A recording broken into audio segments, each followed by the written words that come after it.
Here. What is up?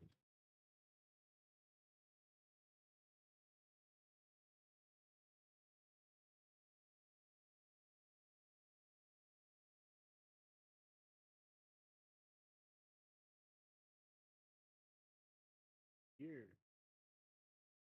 What is up?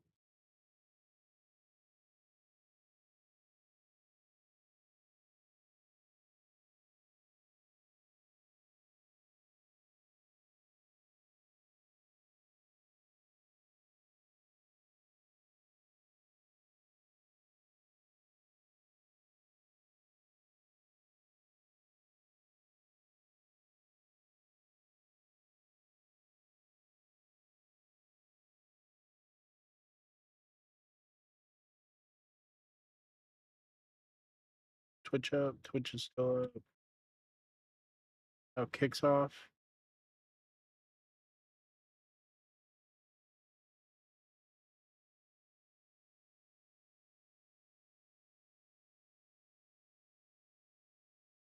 I don't know, man. Kick might not be able to join us today.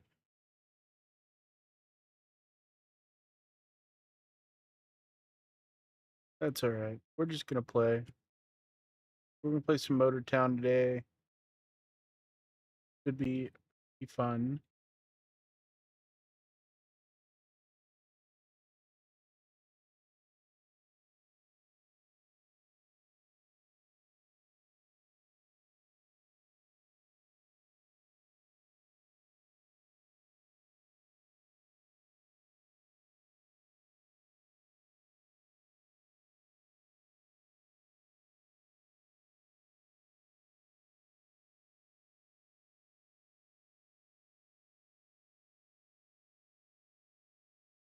Gotta make sure everything sounds all right. Gotta make sure everything sounds all right. That is really short delay. Wow. Okay. I am right here with you guys. And kicks maybe back up. All right. So whole gang's here. How is everybody? Good to see you all. Everyone that's not here. It's okay though. We're just chilling, man. We're playing MotorTown. We are going to have another game later today, TXR. That should be fun. What is Tokyo Extreme Racing, I think? Yeah, TXR. This should be a good one. We're gonna get this guy going wherever he needs to go. We're gonna send him over here on autopilot. And then we're gonna check out a little Twitter, see what's going on, man. He is armed with a faithful facsimile.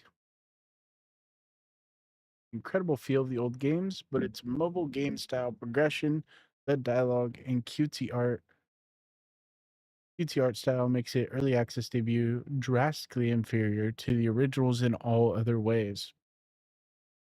I saw it had mixed reviews on Steam, but I didn't realize it was this bad. I mean, what are people saying about it?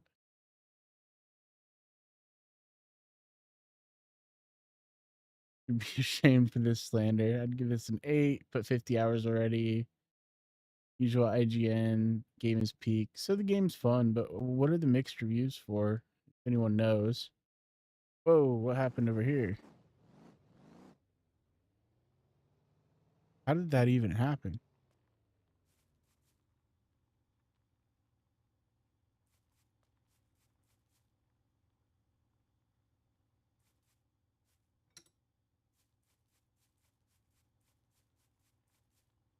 Let's see what we can do about this. The winch controller. Winch in, not winch out. See if we can flip this thing over. Oh, come on, come on, come on. Oh my god. We're gonna cut the cable, grab the hook. And wait, I didn't grab the hook? Grab the hook? Oh, it's because we saw the winch controller. Grab the hook. Okay, like right there. Grab the controller again. Winch in. Come on now. Oh my god. I don't know how we're gonna get this thing up. I don't want to pay. I think I'm gonna have to pay though.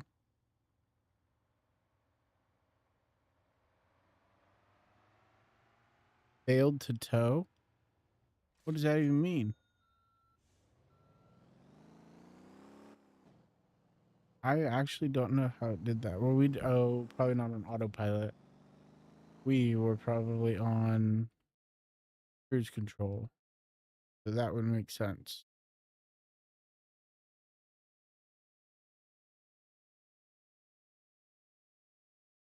So anyways, back to what we were looking at. Plays right, but vibes are wrong. Yeah. What else we got? Boy, the 10 years in jail because you can't control your emotions. What do we have here? Is there no audio?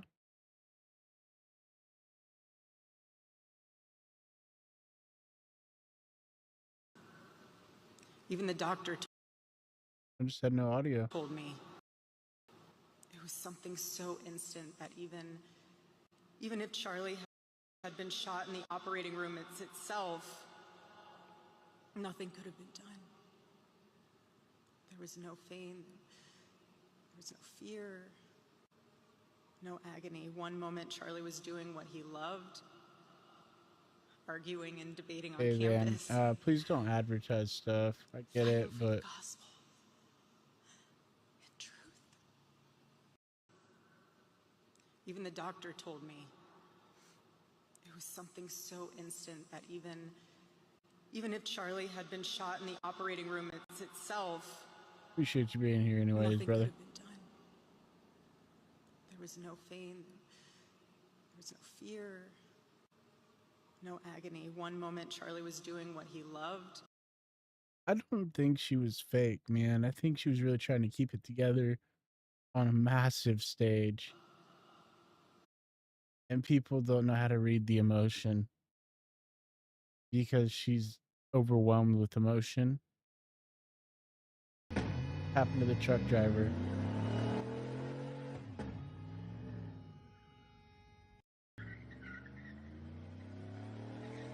I'm not sure what's happening. Imagine there's a car in front of him.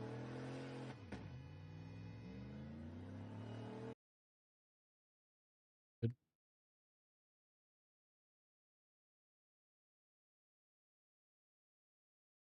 All men need to be blindfolded when in public. Really? Chicken just because I don't have any food at home.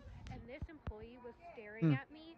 I'm not even kidding the entire time. Everything's Even as about I you, looked at him and always. made eye contact with him back, he continued to look at me. I've never felt so uncomfortable. And this is what sucks about being a woman is like you can't do anything without people staring at you. Like I'm sorry that I went for a run. I just went for 5. I don't know, man. You're putting yourself in public and then making things about you a lot of the time is what ends up happening. Cut it out. Cut it out. I just watched a video from Nicole And this Sorrento is on her crazy. Instagram. Remember when yesterday pregnant women were popping Tylenol to protest Trump? One of them allegedly ended up in the hospital now with liver failure and it's not expected to live. I actually have friends that, as they were younger, had no idea. Actually, a couple of them into their late 20s had no idea that you could take too much Tylenol, ibuprofen, until one of them actually ended up in the hospital with a similar situation. Fortunately, she wasn't doing it in protest and was able to be saved. But yeah, it's Had a dangerous. husband who See, contacted her at 4 a.m. this morning. Do you know why? Because his wife, pregnant wife, who's 23 to 25 weeks pregnant, wanted to prove that Tylenol doesn't cause autism. so Guess stupid. where Why she would you even is? risk it? She's in a hospital on a ventilator with liver failure, and they said she's not going to survive. Okay?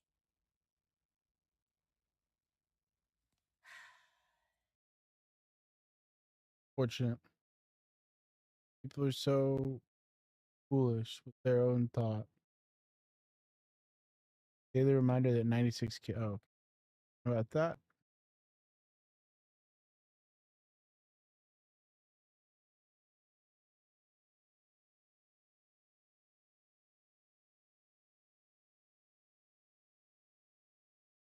Let's see. There's got to be something, man. Wolverine versus Galacticus. That'd be sick.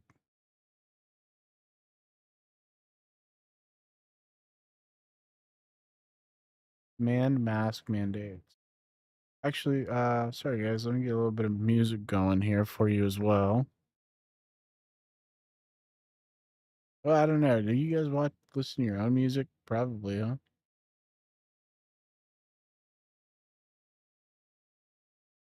That then.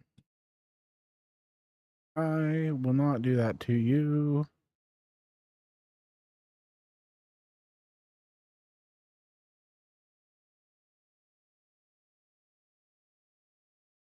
Eating the swans. Is this immigrants eating the swans?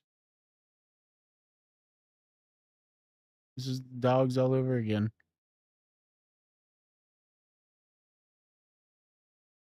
They don't realize it's against the law. What's the problem with eating one? No problem with eating one. Just are they harvested legally? That's the only thing.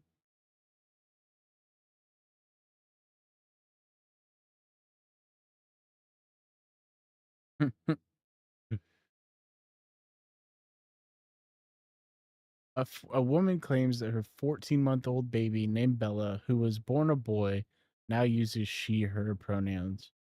You guys, how is this even possible, man? So here is How do my they think this is transgender baby. possible? Her name is Bella. It has to Bella be was rage born bait. a boy, but no. Dang, dude, a lot of ads, huh? Platform Twitch. These guys.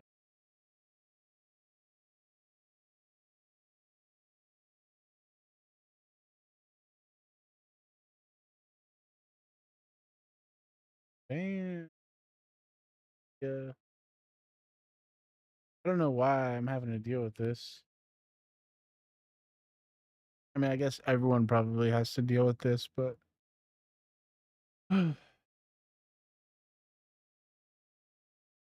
really dumb. I bet they're just going to trickle in continuously from every platform. Why would anyone do if you're buying views? Actually insane. Like it does. Well, okay, it does help your platform, but it doesn't in the long run, unless you're specifically doing it to raise your discoverability. That's the only reason. Otherwise, you're literally just shooting yourself in the foot.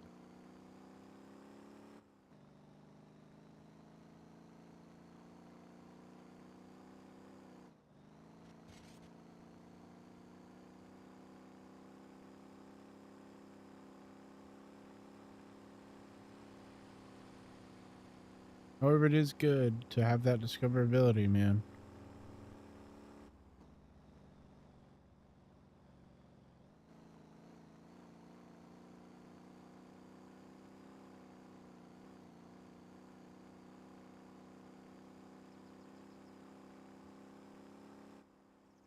Oh yeah, we were doing that's right. We need some gas. Gas really quick and we'll keep scrolling Twitter. How to feel right here. Oh my gosh. Look at that. Doesn't get better than that, guys. Perfect. 420 for the fuel fill up too. I probably got 69 kilometers to go.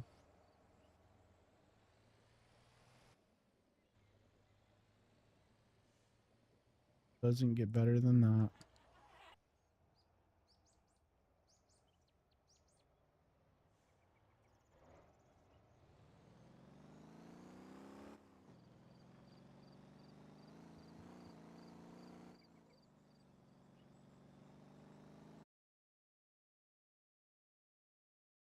Let's see. Trump is carrying around nothing. Why is he carrying around 8 pizzas? Oh, fireman. That's a lot of pizza. Of course you can, Mr. Trump. Of course, you can have all the pizza you want, Mr. Trump. 8 pizza boxes. Talk about worker drops raging customer. Ooh. Ooh. That was clean, dude. The instant rage from Robs. And he was the aggressor, man. That is crazy. Oh my god, dude. That's enough of that one. Off. Please go away.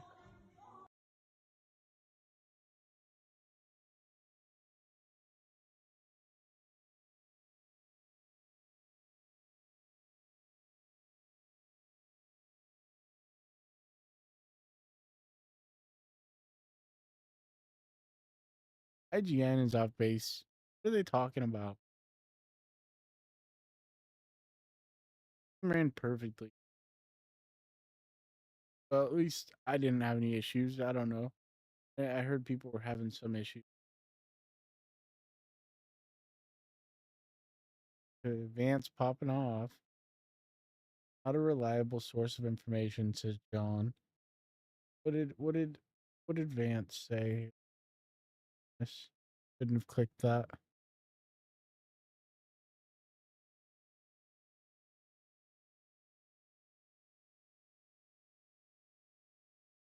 According to the ICE spokesperson, the 3 individuals shot were ICE detainees leaving to dude. So this guy literally went in there trying to get the ICE agents and shot the people he was trying to help. Insane. These guys are insane. Dude, Norway is popping off. Norway, I think, has such good policies, especially on immigration. But that's amazing. What do people think of that? Grok, is it true? Let's see. Let's see if it's true, guys. Yes. Wow. August 12th. So that was a month ago. Alleged war crimes. Yeah, I'm curious why it's announced now if it was from the 24th.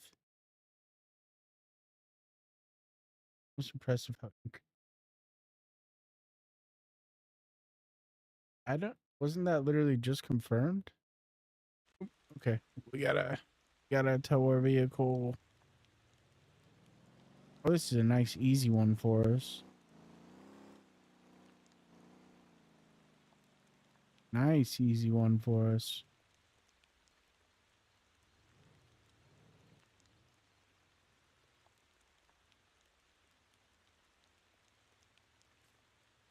And then we're gonna hook up, lower this, tilt down. We just want it barely off, right? Just barely off. So there we go. Towing ourselves a limo. Put her back on autopilot. And back to Twitter. X. Sorry, Elon. I'm gonna look at those results. This is exactly how I expected him to look. I cannot believe they're ending Windows 10, man. I feel like Windows 7 hung around forever for Windows 10. And now I feel like, yeah, what year was that? 2020. So it's only been 5 years of support. Or I guess 5 years of forced Windows 7, but that was Windows 8 in between as well.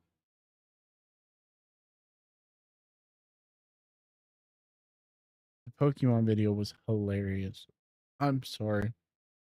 And the Theo Bond thing too. I wish they wouldn't have taken it down. HHS. We don't actually recommend using any of our products while pregnant. Thank you for taking the time to voice your concerns. From Tylenol. Yeah. Because I mean you shouldn't, man. Especially if that's what they're what's going on here?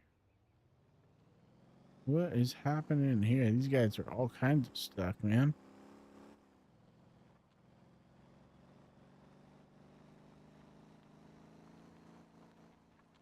Get this going again. All right. Demanded that this passenger change out of her Charlie Kirk Freedom shirt. Dude, I feel like that's all he got going. Ordering tells XQC to shut the fuck over MAGA. 15 Charlie Kirk take. Canadian XQC. Fuck the nation that you fled is too busy trying to slaughter the random. Have any clue about real? Yeah, XQC did call okay. Uh, XQC did call him out though, and it's because it's true. I mean, he had support, but not on the scale that people are supporting him now. There's a lot of grifting. However, Canadians, I suppose, I mean, everyone can comment on it, but do you have a piece to say? You were worried about Marvel Wolverine being toned down. It wasn't. Not interested in Wolverine at all, man. I don't know why. I've never really liked Wolverine though. There's actually quite a few superheroes. Superman's another one that I've never really liked. Check out Yeet though. Oh, there's a live stream fail community. I actually didn't know that. Check that out. We'll join them. Agree. Happening over here.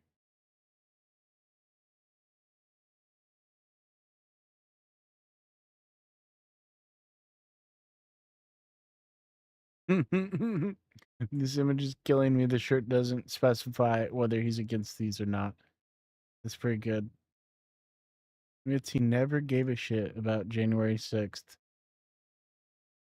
A realistic example of a sociopath is someone like Perry, who has a lack of care for social norms, rules, and the boundaries of others.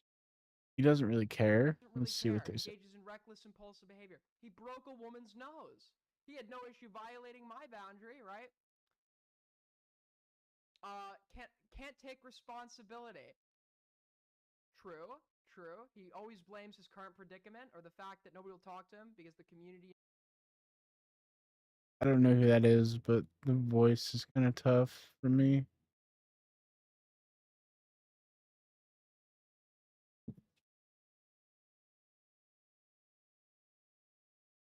Streamer says you watch costs less than 20 grand, you're poor. Not name, true. bro. You're trying so hard to fight yourself. I know quite a few wealthy men that abstain from watches. On Hutch, Destiny's own personal chef, like Man.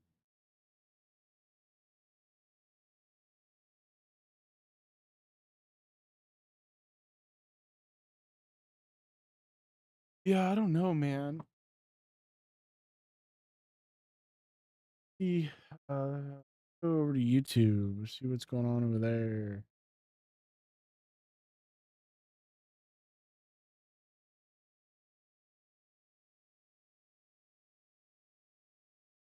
I think I'm still affected by the bug where I can't watch things. Oh, and then we have this. Have you guys seen this? Oh wait, did they fix it? Bro, I haven't been able to watch anything for days on my own channel. You forgot anything interesting on YouTube? We survived Rapture. Yeah, we did.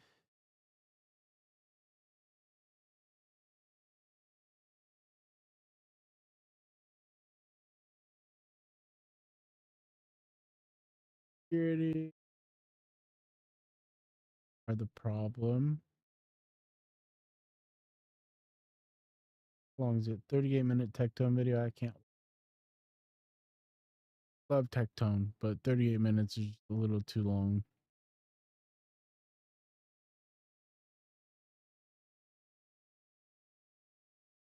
Oregon brings mostly peaceful lives, but okay, Charlie was in Oregon. I actually didn't know that he was 11 months ago. Not that long ago either.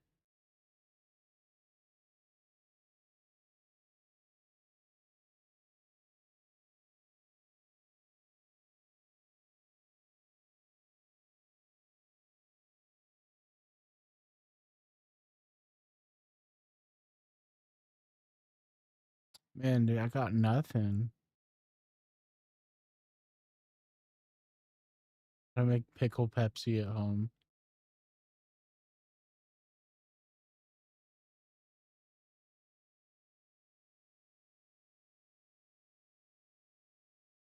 Bro, should Christians play video games? That's one of the most.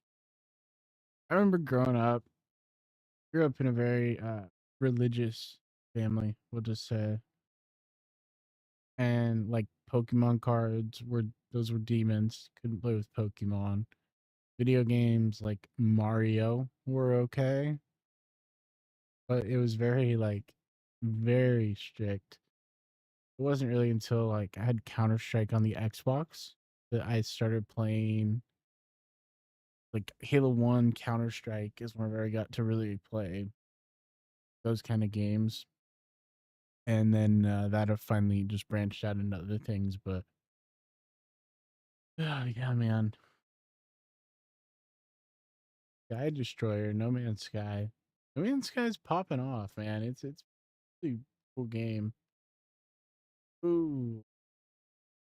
13 days ago, he finished his build for Flicker Strike, man. He is my go-to Mage Fist, a go-to guy for Flicker Strike. Every league, PoE2. Declared hostile. This is America. This might be a good one. I don't know. Oh, I guess it's a podcast though. No.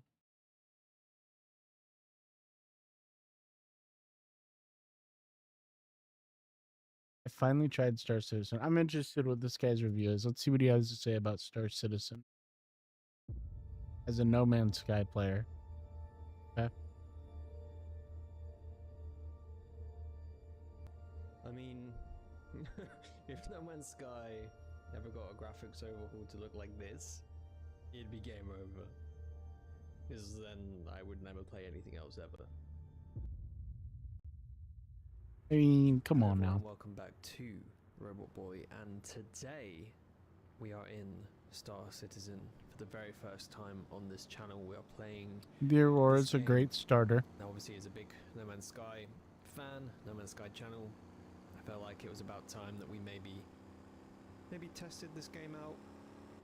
I'm actually working on a big video at the moment comparing the two games together, so I was coming here to capture some footage. And They're both great games. Might as well make an individual video on it of me just playing it myself and just share my first-hand. However, the scope, I think at the end of the day, the scope of Star Citizen is significantly larger than No Man's Sky. No Man's Sky is a lot simpler as far as the economy and things, as opposed to what Star Citizen wants to be. In fact, I actually had a few of course it will. that I bought, and I now don't have them anymore. Unfortunately, I think they reset a lot of that stuff, I guess, in the last the way it goes. Eventually, it'll be fixed. And just don't have access to them anymore, which is a bit annoying because I was hoping to show off a few different other ships than just What's this guy's video doing? basic starter ship that I have. Oh, that's easy, man. You just gotta spend more money. If you just spend more money, you can show off more ships. That's the way it works. You like once you get to like 5,000, then you can always show off. But how's this video doing? Got 2,400 views. Yeah, but awesome. Hey, this is all we got for now, so we're gonna be running with it. can I just say, this game looks stunning. Absolutely ridiculous. Good looking game. Especially with some of the Look recent at this updates and thing, man. stability, year of stability. Wow.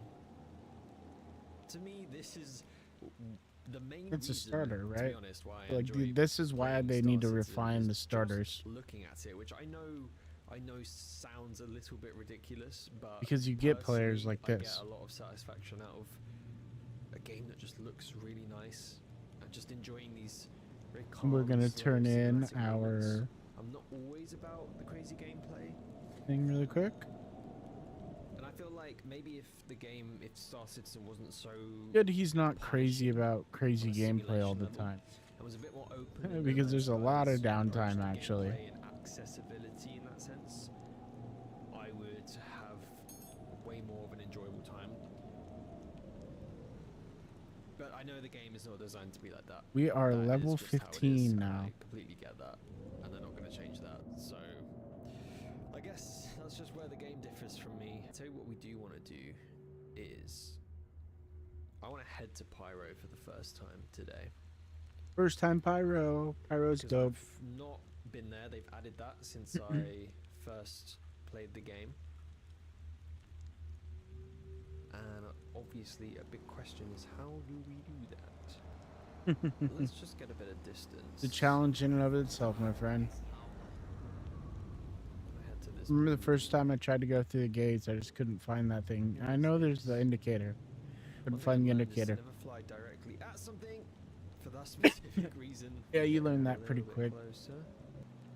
And it's an Andromeda ship as well. That's cool. Get up. Oh shit. Wait. Did they just fire their weapons? Holy shit, what was that? We're gonna go and explore. What is going on here? Oh, yep. He came on a live one. Maybe not. Is anyone Thought that home? was the elevator Trying to coming interact down. with the door. Nothing's happening. Cargo bay's shut. Can we open it though? Oh! Probably we don't have locked. access to it. Oh! Oh, yeah, he was in it. There they go. There was someone in it. They just paused. And here we are. Sometimes you gotta in the deep pause. recesses of space. Goodbye, Andromeda. Let's get back on our tiny little starter ship. And let's look for the gateway. Com array station. Oh, he Pirate should really be gateway, we mapping found it. To I understand why No Man's Sky doesn't allow you to physically travel from star system to star system, and it's because they're not physical places in a real universe. They are instanced levels in that sense, that the game is loading you between. But it would have been cool to physically be able to travel between galaxies like this. I know it doesn't really make much difference because it's just I don't know if empty he space between. understands. It doesn't serve any purpose having that, but There it is would just space help there. with that immersion. Oh well. It is what it is. I don't know what he means by that. Whoa.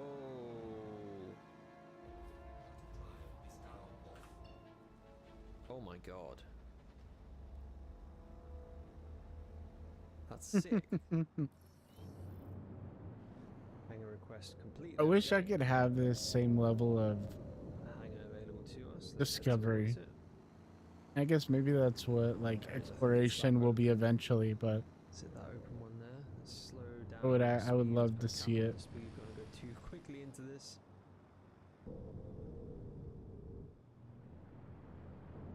Let's bring our speed down. There we go. Right. So. Systems off. Get out the seat. Let's see if we can find parts that we need. Maps. Platinum Bay. Okay, it's these. Jump module. Okay, only focus so we can afford that. Alright, so let's buy one of these. Because we definitely want to keep as much money as possible. And then I'll tell you what Yeah. we do want to do is get maybe a weapon, I think, would be good. Mm-hmm. I think running around with no weapons going into Pyro would be pretty crazy. Listen, I don't want to poach the guy's whole video. Kind of worried. Let's buy one of these. See what his final thoughts are. I did something. We should be able to do this. Alright, guys. Jump point is active. No going back now. Looks to me like he's had fun. I don't know. I wish he would have given a definitive thought.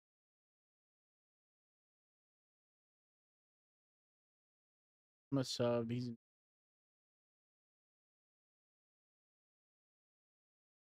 Wish he would have.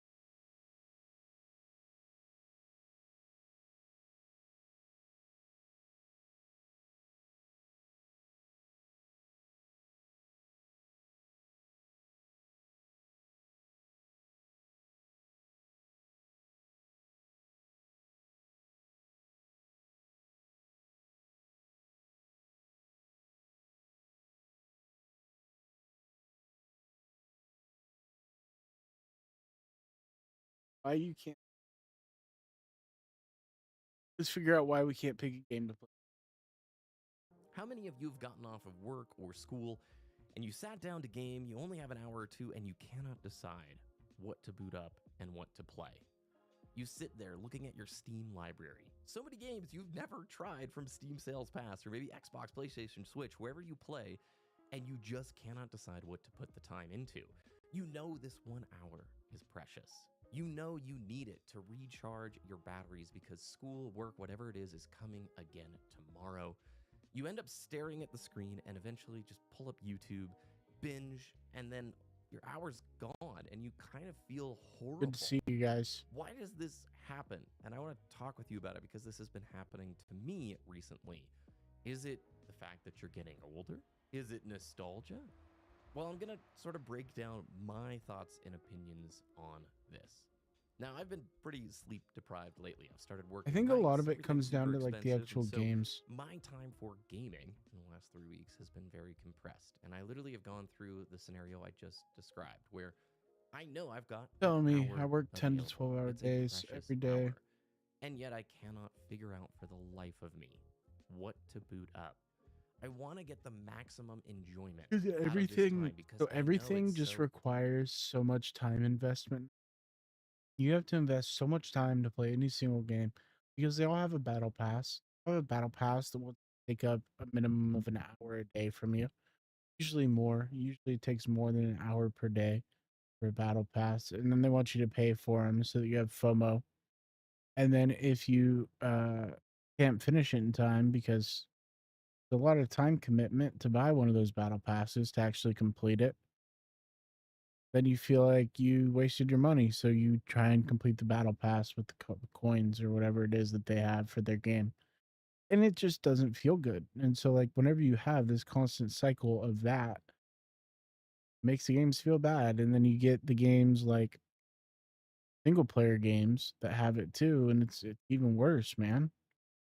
limited. And as It's such, one of the when I look worst at the list feelings. of games, I begin putting a bunch of pressure on myself. And that pressure makes me even less motivated as I'm sleep deprived to ultimately make a choice.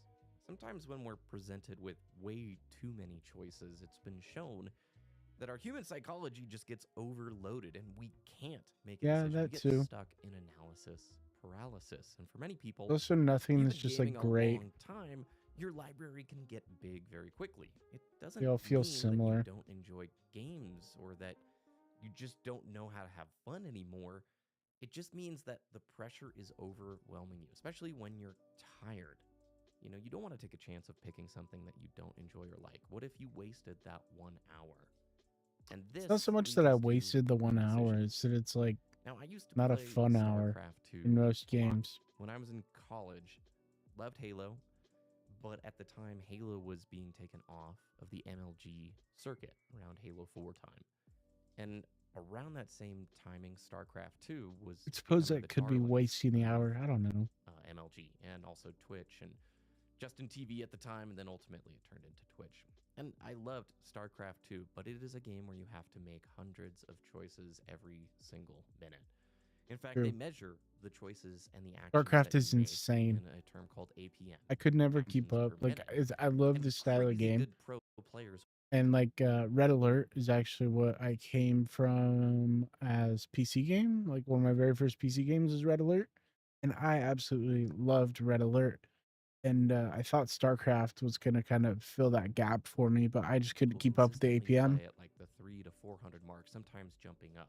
Now, every action, is considered like a click or a box or building a building, selecting a resource. But when you watch a talented pro, you really do see that they're making hundreds of decisions in such a small time frame. And you know Insane. what? A lot of times they make the wrong decision. When they're under such immense pressure But you in just a go game with like it. StarCraft, there isn't always the time to sit there and think and debate really what is the right Sometimes choice. any choice is Ultimately, they better wanted to than go no with their gut choice. reaction. And I learned when I was playing StarCraft 2, sometimes you just have to make a choice. Whether or not it's the right choice doesn't always matter. You don't always have the time. Sometimes just making a choice is the right choice and sticking Yeah, you with you it. just you just have Even to if make that a decision choice. led to me like stimming my Marine army into a bunch of banelings and losing the game, it was still better that I made It's a interesting, choice right? rather You than learn sitting in something. indecision, because I probably would have lost the game either way. I've been doing YouTube now for 10 years, over 10 years actually. I started in college. 10 and one years, thing I have man. learned, and it's something I need to hear regularly, and I hope you hear this too. Stop putting unfair pressure on yourself and on your free time. Just have fun with the If you game, want to man. play a game, just boot anything up. There isn't a wrong choice. Seriously, maybe you didn't pick the ultimate perfect selection and you didn't get the most enjoyment out of your hour. But you just played something. giving And yourself you some had fun. time to recharge is what matters. Hey, and also, It's about turning it off for just a little bit. Turning off your brain, zoning out. And that's why like YouTube is so popular or Twitch, right? Because you can just turn it off and engage with something for a little bit that is going to keep you overall entertained, right? if you boot up the game and you don't feel like playing it and you want to just watch YouTube or whatever, go do that. Just get off. You need to hear this. You're doing good. You need to be nicer to yourself. Mm-hmm. When we reach this point where we're putting so much pressure on ourselves and our free time, you are probably at a stage right now in life where you are stressed and there is a bunch of stuff occupying all of your mind space. And literally the best thing you can do is some self-care. And to literally, when you have those thoughts of like, what if I'm wasting my time with this choice? And you got Just your push back family and things, right though, against that it. get in Take the that way, thought, too. throw it in the Makes it recycle tough, bin man. of your mind. There's nothing wrong with going back to a comfort game, something you've played 10 times over, something that you love, something that you know. I actually have like a yearly cycle of games. Every year I'll play Path of Exile, Path of Exile 2, now that it's out. I play Star Citizen for a little bit. I will play usually an RPG of some sort. So like Skyrim, Cyberpunk, something modded. I'll mod it out, make it basically a new experience or as new as I can make it. I'll play through that. That'll be, a couple weeks. I usually spend a week getting it fine tuned and ready to go again because I'm working long days. So it'll be throughout the week, I'll prepare it. And then on the weekend, I'll play the modded game and, have a good time. And then I'll just play that for as long as I can. It's usually 2 or 3 weeks, and then you move on to something else, pick up a new release. But I think everyone has their safe games that they come back to. And I don't think there's anything wrong with that at all. Those games are the ones that you know you can, like I said, turn off for a little bit and just try and enjoy what you're doing, as opposed to, I don't know, trying to force an experience out of a game. Gives you some enjoyment. At the same time, too, if you've got a big backlog screaming at you, the game that's been Mhm. nagging, and you're like, I just got to finish this game. I got 30 hours into it. I feel really bad I didn't finish it. Everybody loved this game. Look, if you want to go finish it, sure. But don't force yourself. Yeah. You're not having to write a book report on a title. Like, case in point, I'm playing through Elden Ring second time right now. I've talked about it a few times on the channel. I'm loving the second playthrough way more than the first time. I thought the game was It brilliant always when I was takes playing me it like on the Xbox when it came out. every time I play But I Elden wasn't Ring, I looking get a at little bit guides. further, but I I've was actually getting never overwhelmed, beat and it. I stopped at the game. I'm not going to say exactly where, but pretty Can't look up far guides. into the game, and I didn't feel motivated to pick it back up. But here I am looking at all these videos online about what an incredible, perfect, amazing, superb game it is. Feeling pressure like, oh man, what did I do? I need to go back and finish it. I'm totally missing out on all this stuff. And I get not Well, wanting to screw spend the that, time you to know, figure something else out or figure something unfair out pressure. rather. But a lot of the discovery in these games is a huge part of the feeling for these games. If you don't have the discovery element, then like you're cutting out a large portion of your experience Sure, right? It took me 2 by years looking to it go, all up. right, now's the time I'm starting a fresh playthrough. And because I was at the Those spot where guys are a I pain in the wanted ass. to, not because of social pressures or online hype or popularity, because I wanted to at the time, I've enjoyed that game 10 times more. Mm-hmm. This is your reminder. Be nicer to yourself. Stop putting pressure on that free time. Don't worry about making the wrong choice, and try and refill and recharge Yeah, when you yeah. get the opportunity. I look at the audience demographics and the ages of my viewers, and I know these are periods of Pretty time where average life for is gamers. hard and stressful. Your responsibilities are growing exponentially. So many things are changing, whether you're fresh out of college or you're having a kid or something like that. A lot is changing. And so, any opportunity you get to refill and recharge, you should go for. As long as it doesn't disrupt, obviously, the really important things. And in many ways, this video is just as much me talking to you as it is me talking to myself to remind me that when I'm looking at that Steam library feeling guilty, I don't need that. Just boot something up that I love and run with it. So with all that said, I hope you have an awesome Oh start to your weekend. no. Play something fun, recharge, do whatever. And we'll see you That's again all right. in We the can next use one. the Twitch VOD. Good video. BBK, always good. As usual. Really sad that YouTube was not live. 43 minutes. No, it says public.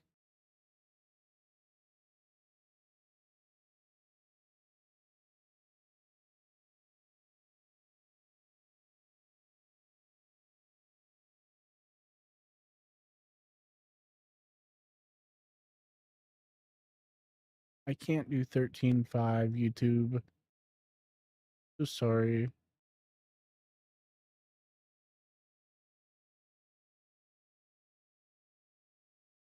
It's still live though, right? Yeah, okay. Interesting.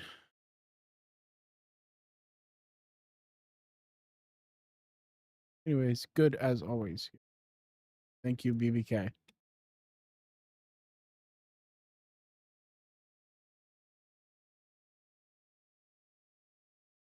All right. So before we get into that, let's get back to MotorTown. Figure out what we can do here. So we got to, I think, our destination. Mark it again so we know where we're going. Turn off the autopilot.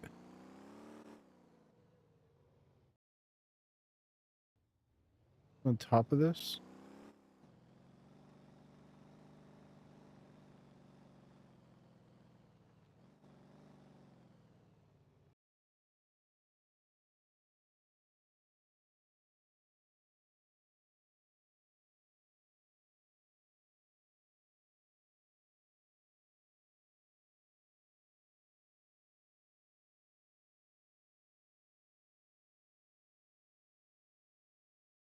I mean, I wonder if, hold on, guys. Sorry, I know I've been messing with stuff today, but we're just trying to get it all dialed in. Duplicate, okay. And then, so this one is going to be no game capture. Desktop. This screen cap.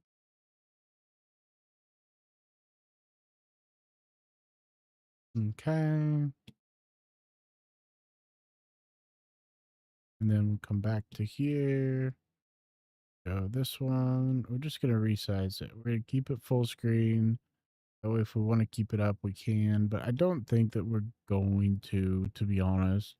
We'll just keep MotorTown up while we're playing MotorTown. And we'll try and find stuff that's interesting and switch between them.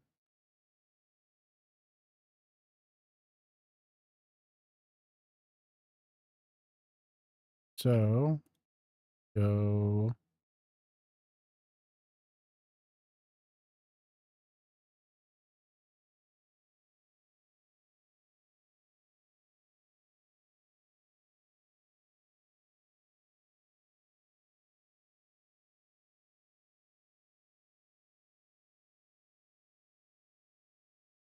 Sorry, guys. I'm just trying to figure out how to set up my keybind here to change switch to scene.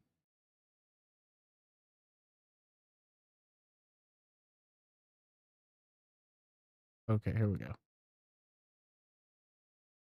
Switch to scene. I mean, we'll say for buttons I actually never hit.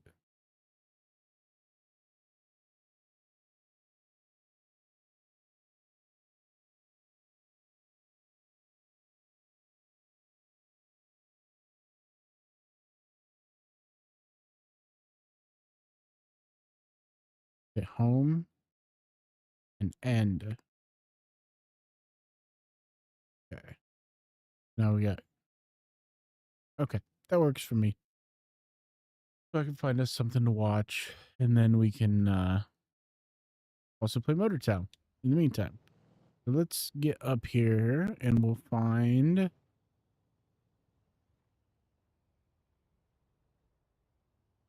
Come on now. Come on now, baby. You can do it. Our truck is messed up. I did not realize. I guess after he crashed himself earlier. It was awesome. Thank you so much for that.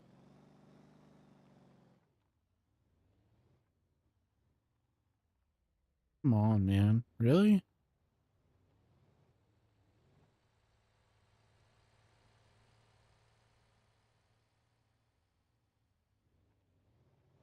Come on, come on, come on.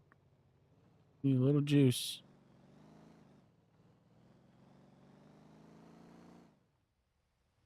Right. So, plan B. Do it the hard way. How far up can I put the too far? Okay.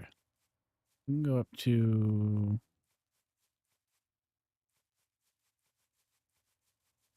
Oh no. It took my hook from me. Anywho, we'll grab it again. Come up to here. I didn't see the thing the first time anyways, so maybe it wasn't actually there. All right, we'll put it in neutral. Make sure we're in neutral. Release the parking brake. Then we're going to grab the winch controller. And we're just going to winch that in. See if we can get her up the hill here. Yep, just like that. And we're actually going to see, maybe I can do it from here. You'll winch in and it'll drag me with it. So taking advantage of game systems. Yep, that's what we're doing, guys. Although I think I need to get like up to the top of that ridge. So that could be a problem, but we'll see. We'll see what we can do. So slow.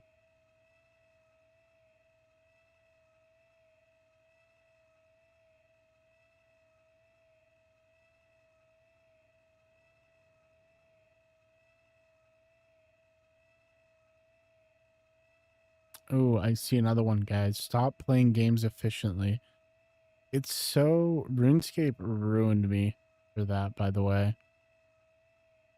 I was part of a group called Efficiency Experts in RuneScape. I wouldn't say we were like top ranked or anything, but we pretty dedicated back when we played. I think we did have some pretty high ranking guys too, actually. Like on the leaderboards.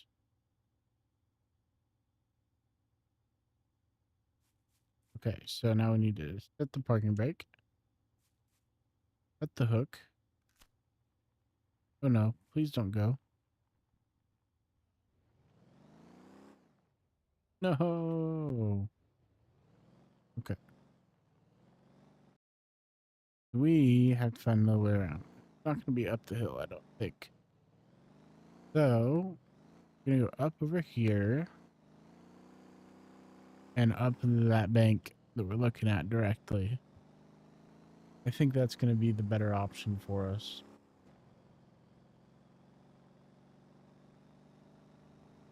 It was worth a shot, though. See if we can get it up over there.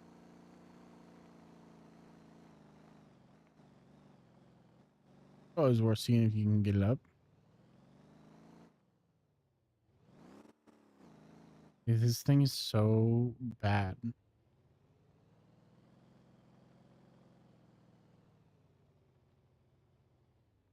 I honestly think I'm done with this truck. Yeah, all right. We're done. Forget that thing. We're going to respawn. Yes, here. And I think we got 15. I can go buy the next truck. I need to get a new car. I don't think you guys have seen my car yet, so I'll show that to you. It's just the basic one. I've just kind of souped it out. So let's check that out. Here she is. And if we look at what we have, parts-wise, we're running the V12.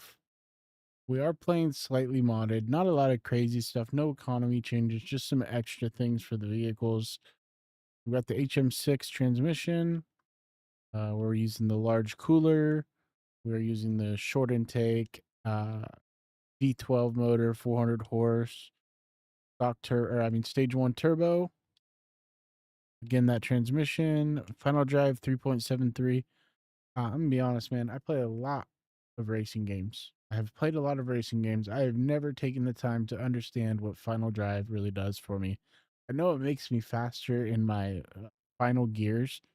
I don't know how to tune it. I also don't know why I would have locking diffs or these different clutches for these builds. Here, but we got 150% brake power, the best brake pads we can have. I think these are modded, so keep that in mind. Anti-roll bars, we're using 200% on both. Suspension, 300%. Dampeners, 200%. Streamer, no, I'm not struggling, man. Thank you, though. We're going to go ahead and remove that.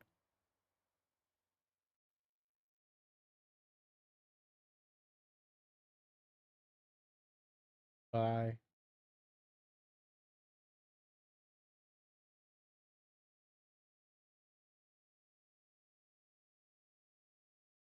Y'all are a problem. And it's the same guys. Well, I think they'd deal with it, man. You would think they would deal with it. But anyways, so then we're not running anything crazy for suspension height, wheel spacers, but we do have the plus 30 in the angle kit. So this is really kind of an interesting ride. I haven't played much with the V12. I just put it in there. But it sticks really well. And it's got a lot of power to the wheels. This thing goes pretty quick, especially for being just the starter vehicle. And I'm happy with it. Although I do have probably over 100 grand invested in it to make it to where it's at right now. But again, I think that we are going to go and grab maybe a new trailer. How much money do we have? Oh, I only have 36,000. I'd have to take a loan. Or we can go rent a trailer and run some cargo. And I'm thinking that's probably what I'm going to do. I'm shocked that cop. Okay, there he is. Knew it was coming.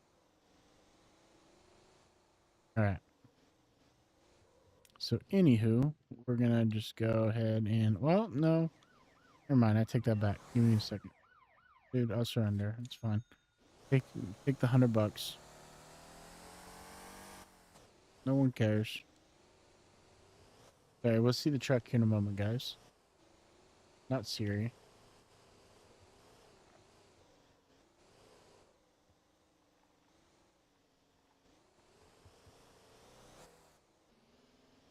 I know I was just talking about how great this thing is. Put it in sport, and we'll actually get a good little feel for it. Again, V12 is new. And try not to send it into the river in this corner up here. Remember, we got those badass brakes, and bam, like that. Like I said, this thing's sticky, man. It is sticky.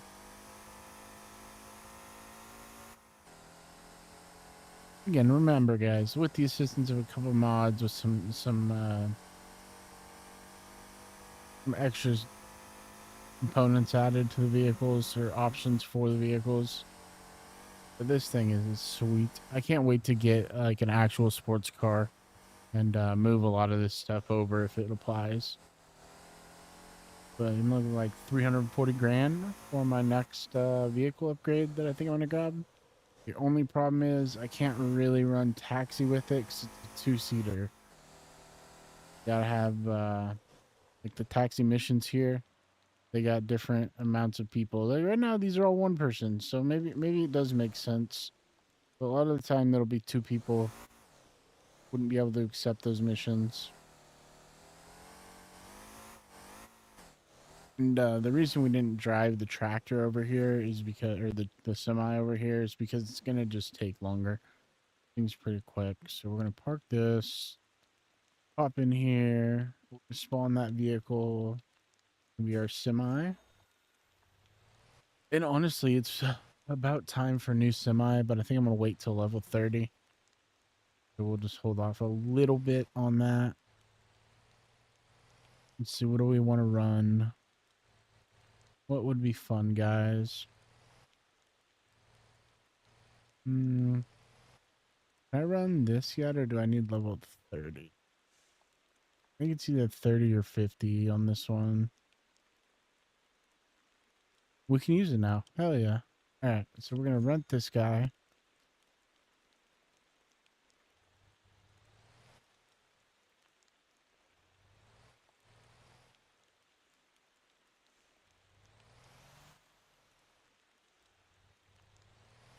I don't think I can use the double ones yet. We still got to level up a little bit more for that. We're going to hook it. No. Don't want to leave it to the NPCs. He let my last one go. We're going to move this all the way forward. That way we have our weight a little bit closer to the center of the truck. Get this guy up. Toggle that landing gear, and we're moving. All right. So we are going to pick up, turn all this off, turn on delivery. And we're going to head up here to the oil. Run some oil. And we will probably just turn this on to autopilot while I try and find us something else to watch.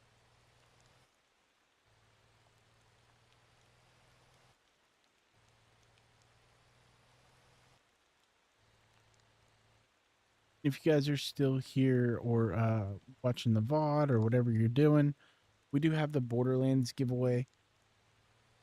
The goal was 100 subscribers. I don't think we're going to worry about that. That was 100 subscribers on YouTube.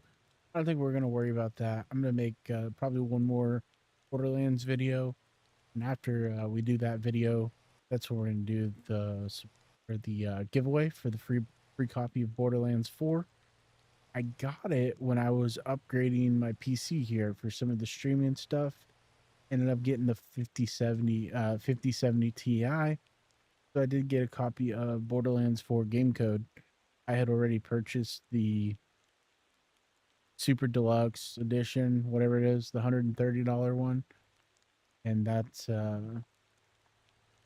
that covered me. So I'm hoping to cover one of you guys. All you got to do is be a subscriber on one of the platforms whenever we do the poll, and comment on one of my YouTube videos.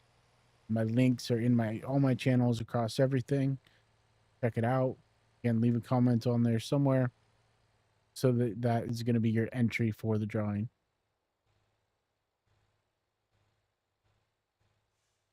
And we will reach out to you if you are the winner. So let's see if we can find something to watch.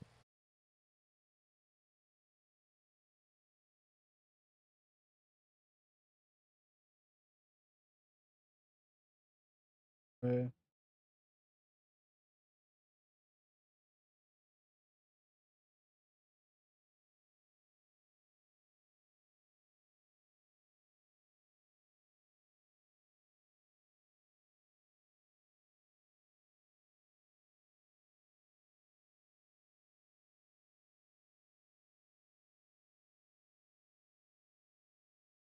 got a light no fire video. Let's check this out. Hey everyone, how's it going? And welcome back.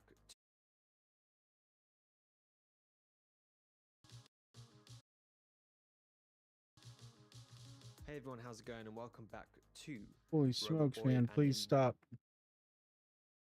You guys are like all the same. Please stop.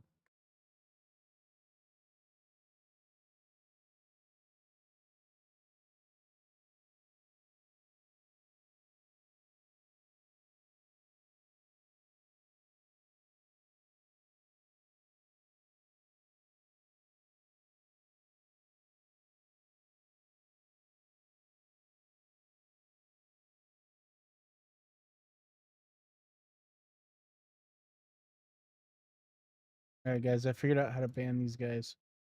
We gotta get a mod in here, and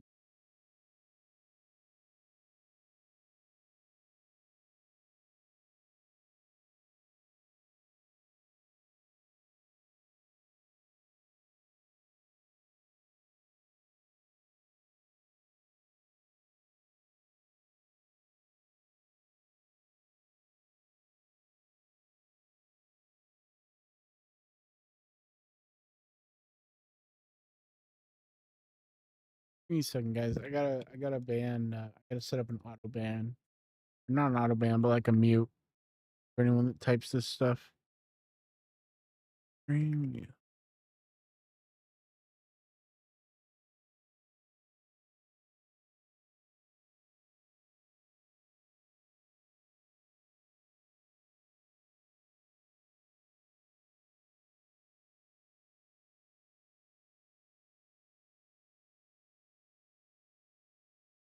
Again, guys, I apologize for the little delay here. I'm just trying to figure out how to ban these kick guys that are spamming me.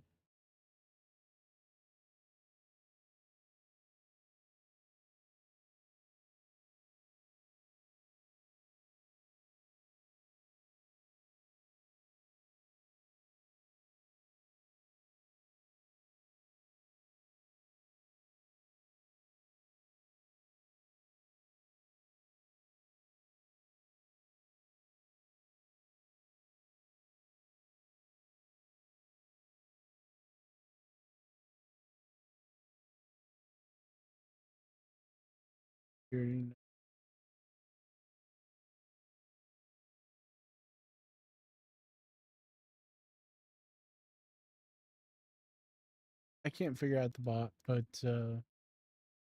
we will have that fixed tomorrow. Right. And then we do have this video here. So let's go ahead and check it out.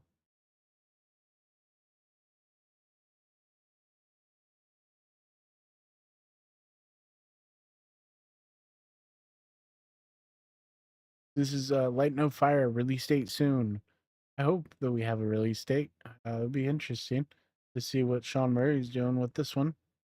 this video, we're going to be taking an update. Hey everyone, how's it going? And welcome back to Robot Boy. And in this video, we're going to be taking an updated look at Light No Fire in the latter half of 2025. We're going to be looking at the latest bit of information we have about Light No Fire, as tiny as it may be, but Sean did talk about it recently. We're going to be talking about the scale and scope of Light No Fire and What's how up, dude? big this game Thank you could for have following increased since we've Spider. seen the reveal 2 years Yeah, ago. man, my And Discord finally, is the I'm gonna be same talking as about my when handle. we could hear Just an update shoot on me the a friend game request on next, there, as and well we'll hook as up. a new release window based on where we're at with everything. Thank you so much for all the support on the live streams. Been playing a lot of No Man's Sky recently with the Voyagers update. It's been incredible. The support's been Voyagers amazing. update has been awesome. The channel has popped off in terms of numbers. It's been incredible. So if you're not already subscribed, please consider doing that. Join us on this journey through No Man's Sky, through to Light No Fire and beyond. We're going to be diving into lots of other games throughout the rest of the year. There's so much coming out, and I'm excited to just start sharing that with you all. With all that Light said, No Fire let's is get going to into be the video. So, really let's cool talk if they about can the execute it latest tidbit correctly. of information we have about Light No Fire, and it comes from the Voyagers Update deep dive video released a few weeks ago, where Sean Murray, the head of Hello Games, says this. And then on our other game, Light No Fire, you have these real oceans to navigate. You need boats and crews. And We've this been tech seeing is this being tech in No developed Man's for Sky. both games. Again, as with Specifically all on the purple previous, planets. quote, updates on Light No Fire that we've got in the last 2 years, they've literally been a sentence or two. He's just teasing the tiniest bits of information about how the updates for No Man's Sky are He being doesn't want retroactively to implemented do what they did through with the No work Man's Sky and on overpromise. Light No Fire. Specifically looking at Oh the my Voyagers God, update, bro. which has been by far my favorite update to No Man's Sky in the 9 years that it's been out, and hearing them talk about how that's going to work in Light No Fire was something I hadn't really considered. So I did want to just talk about that for a little bit, because if you think about what he's saying here with the real oceans to navigate, you need boats and crews. So if you don't already know, Light No Fire is going to feature one Earth-sized planet, which you may think, oh, but there's already planets in No Man's Sky. The actual scale of those relatively are actually quite small compared to an actual planet. The Earth that we're going to see in Light No Fire being an actual Earth-sized planet is going to be insanely big. You wouldn't need another planet. I've had to especially ban considering so many obviously you're people gonna have already. Like spaceships, they're not people, warp they're speed and all of bots. that. So the But, relative scale of it is going to be huge to you and your little group of companions as you go off exploring. And something I hadn't really considered is Okay, obviously, wait, here we go.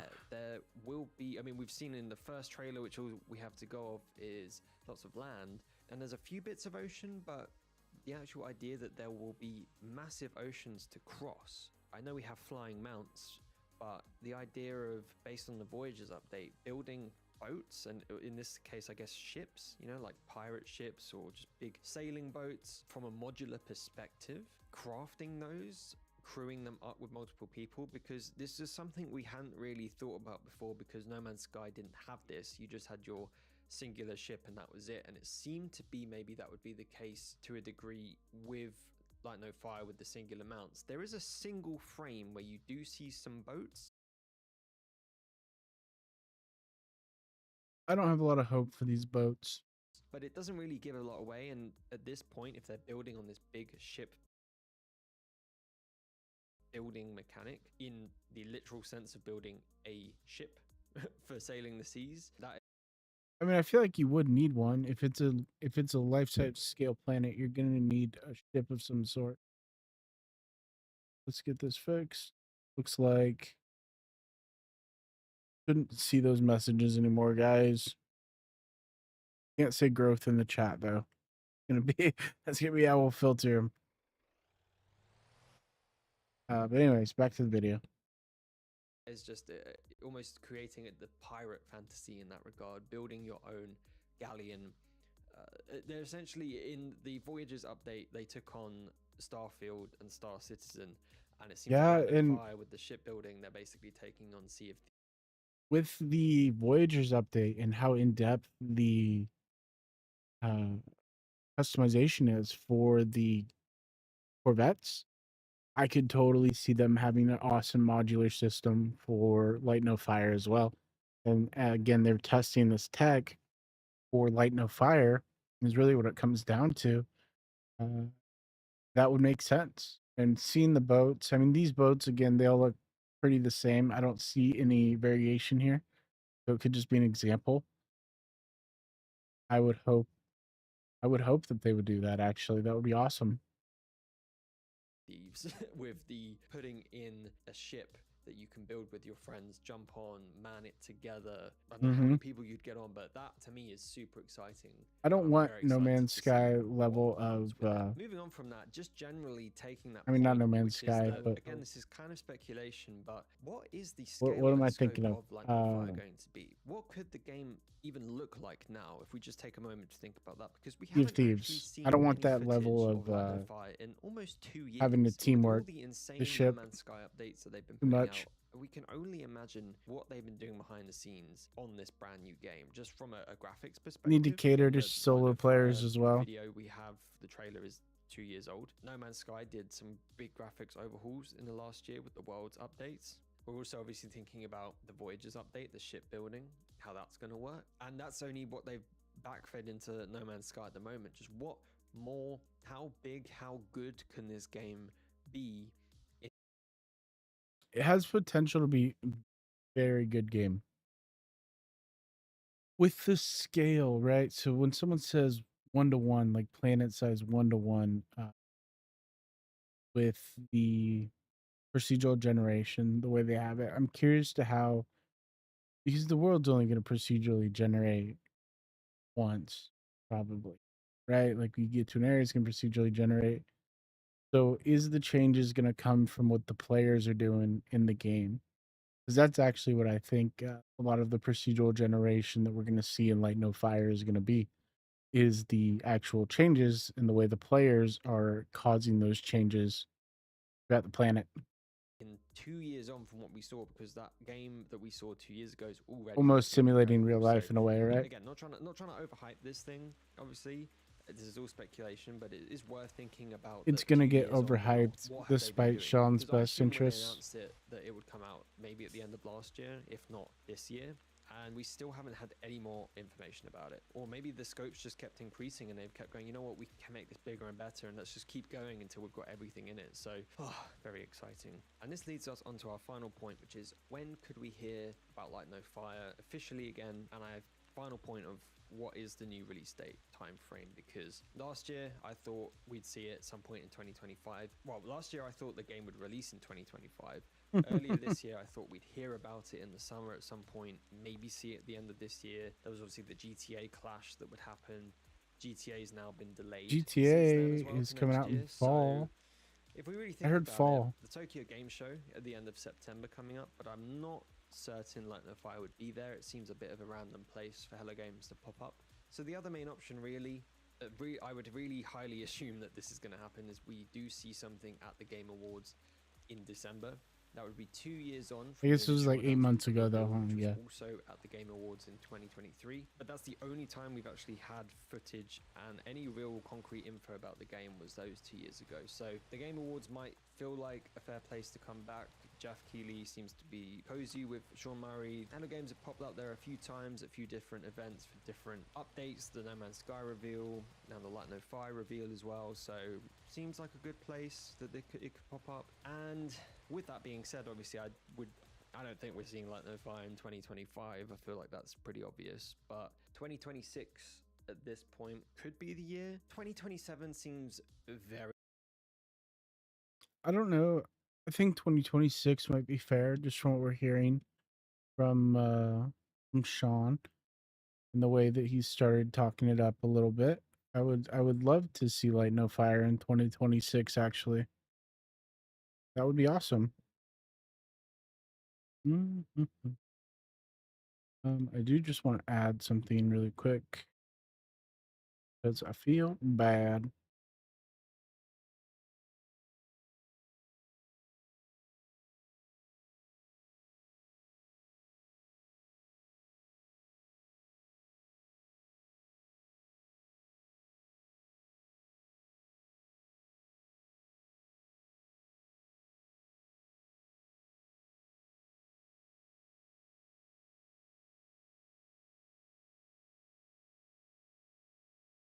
Oh no, I gotta get the same color blue. It's close enough.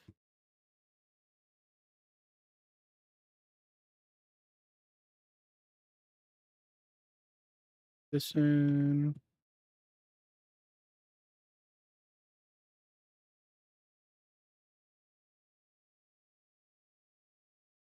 It was just put it in the middle, man.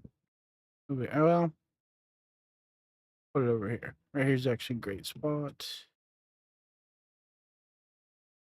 And sorry, guys, I'm just adding something here. I want to make sure that if someone subs that we're seeing it, because I do feel really bad. And I do appreciate you for subbing, Spider.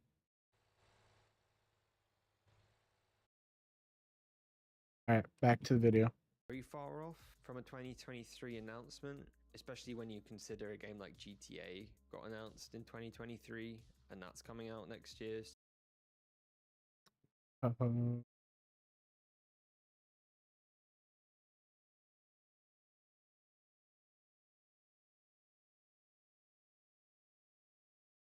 So that's obviously a game to consider clashing with as well, because that was supposed to come out at the end of this year.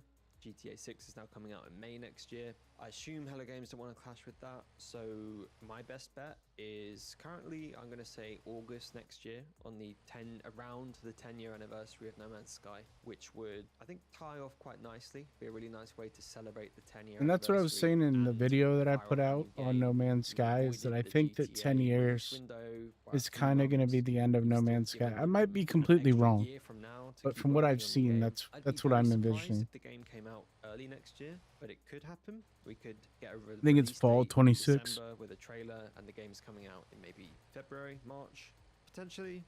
But I feel like as they keep working on these No Man's Sky updates, they keep getting more and more excited. They clearly just want this game to come out in the best state possible. Looks so sick. With as many features in as possible. You can see the same No Man's Sky theme too. Games come out. So yeah, that's it really. That's the latest we have on Light No Fire. There isn't much to talk about with it, as always. I ended up basically doing 2 videos on it last year, 2 videos on it this year. I appreciate there's not a lot to go on. I'm not claiming that there is any concrete information.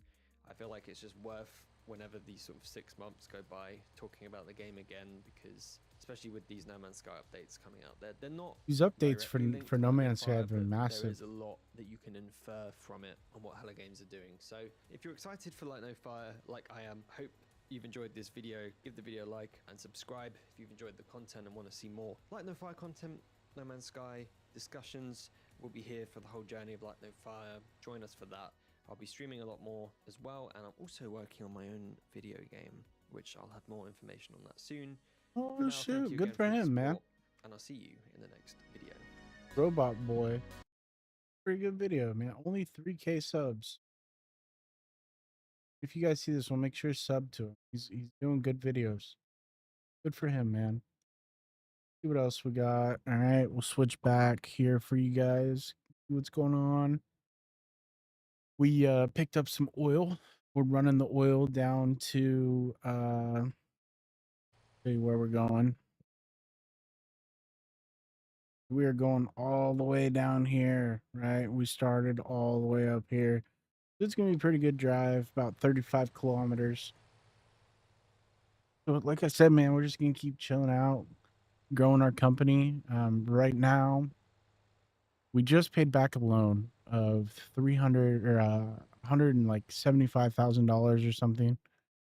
So if we look at our company, right, we don't really have much. I've got my one truck. This was the one job that I tried to do to bring actually a delivery from here all the way up to here. And my guy just decided he wanted to drop the trailer halfway. So I don't know where my trailer went. It was filled with something that needed to be delivered. He decided to drop it. So we got to manually do these, at least until we can figure that out a little bit better. We are currently driver level 53. We got level 53 taxi, level 5 bus, level 28 trucking, shipping, whatever you want to call that one. Level 1 racing, haven't done any of that yet. Level 15 wrecker, and a level 1 police. And we don't want to be the police.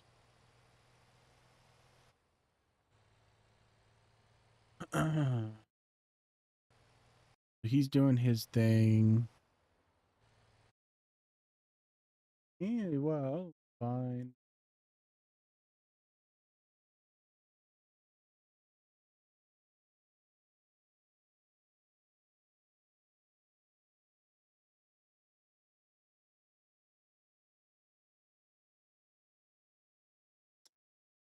No, dude, okay. So this one I'm gonna put up here for you now, guys. This is the guy who made a little game here, and it's actually one of my favorite little games. So I hope you guys enjoy this because I've enjoyed it a lot. So this is actually called, here, let me back out. I made this game, indie game, and it changed my life by Jordy Lakier. Some of you guys know, and now he's shown it already. We Who Are About to Die. It is probably one of the most fun takes on the roguelike arena.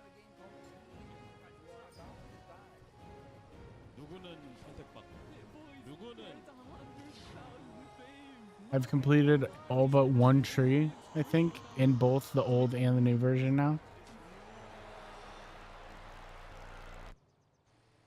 Fantastic game. Let me tell you a tale, dear viewer. This is the man himself. Without a publisher and without any budget, and I'm going to tell you exactly how it blew up against all odds. That game is called We Who Are About to Die. It's a gladiator game that I launched about a year ago. It has physics-based directional combats. It's a roguelite, permadeath, with hardcore difficulty. I can't believe it. If he did this whole game by himself, wow, that is insane, man. Completely changed my life.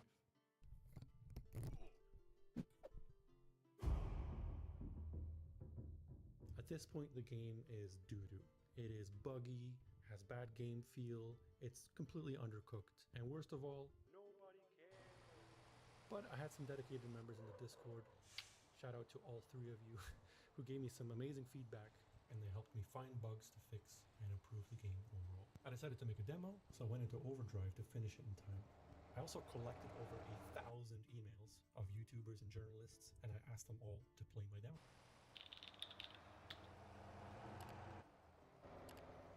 Dear everyone, please look at my game, thanks. No one replied. But there was good news. My demo was being played by some people on Steam, and my numbers went from abysmal to good. I don't know if I played the demo or not. I played pretty early on, but I don't think it was demo. All this was preparation for a festival on Steam called Steam Next Fest. You get one chance to appear. I think I may have picked it up there. Show it to the world. I was nervous. I mean, this was make or break. It started okay. The game was not really visible. It was many pages deep, but I started to get some wish lists on the first day. You get guys like me who scroll through all the pages. It's actually one of my favorite things to do is to scroll through all the shitty games on Steam. Because sometimes you find gems like this. You have to understand, this was the first recognition I had ever got in years. The next day, I woke up to this. I had been grinding for literal years to get from here to here. That's 7,000 wish lists, and I got 2,100 wish lists in a day. In one day. I can't even express to you. What happens whenever you put out like a nice product and it catches a little bit of attention? 2,100. Wow. For reference, today, 1 year after launch, the game has 371,000 wish lists. Awesome, man. For the next few days during the festival, the game rose, and it came onto the third page and the second page pretty consistently. Now, some specific genre focus, it was all the way down. It just climbed and climbed. I came in with no momentum and no publisher boosting me, and somehow the game just climbed and climbed and climbed. By the end of Next Fest, I had gone from 7,000 wish list to 21,000 wish lists. My motivation was just like, pew. I decided to release the game the next winter, but I realized I would need complete full focus in order to be able to get there. There was a lot to do and not a lot of time to do it. I asked my real job, hey, is it cool if I take like a 6 months break? Like it's actually finally happening and it means a lot to me. Also, there's a minuscule, tiny chance that if it goes well, I'll probably quit. And they said absolutely not. Yeah, that's fine. Good luck. Awesome. Dude. You wouldn't, I don't know if he's in the US, but I don't think you'd So, find that in the US. I got to work.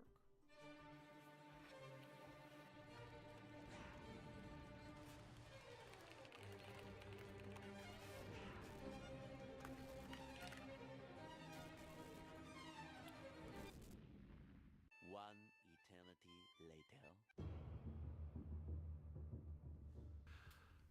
Current situation. Let's go through the list. Mentally and physically exhausted, but I don't care. Anxiety levels over 9,000. The game, it's okay. Wish lists. Whenever you're creating something, though, like when you're creating something that people enjoy, it really does kind of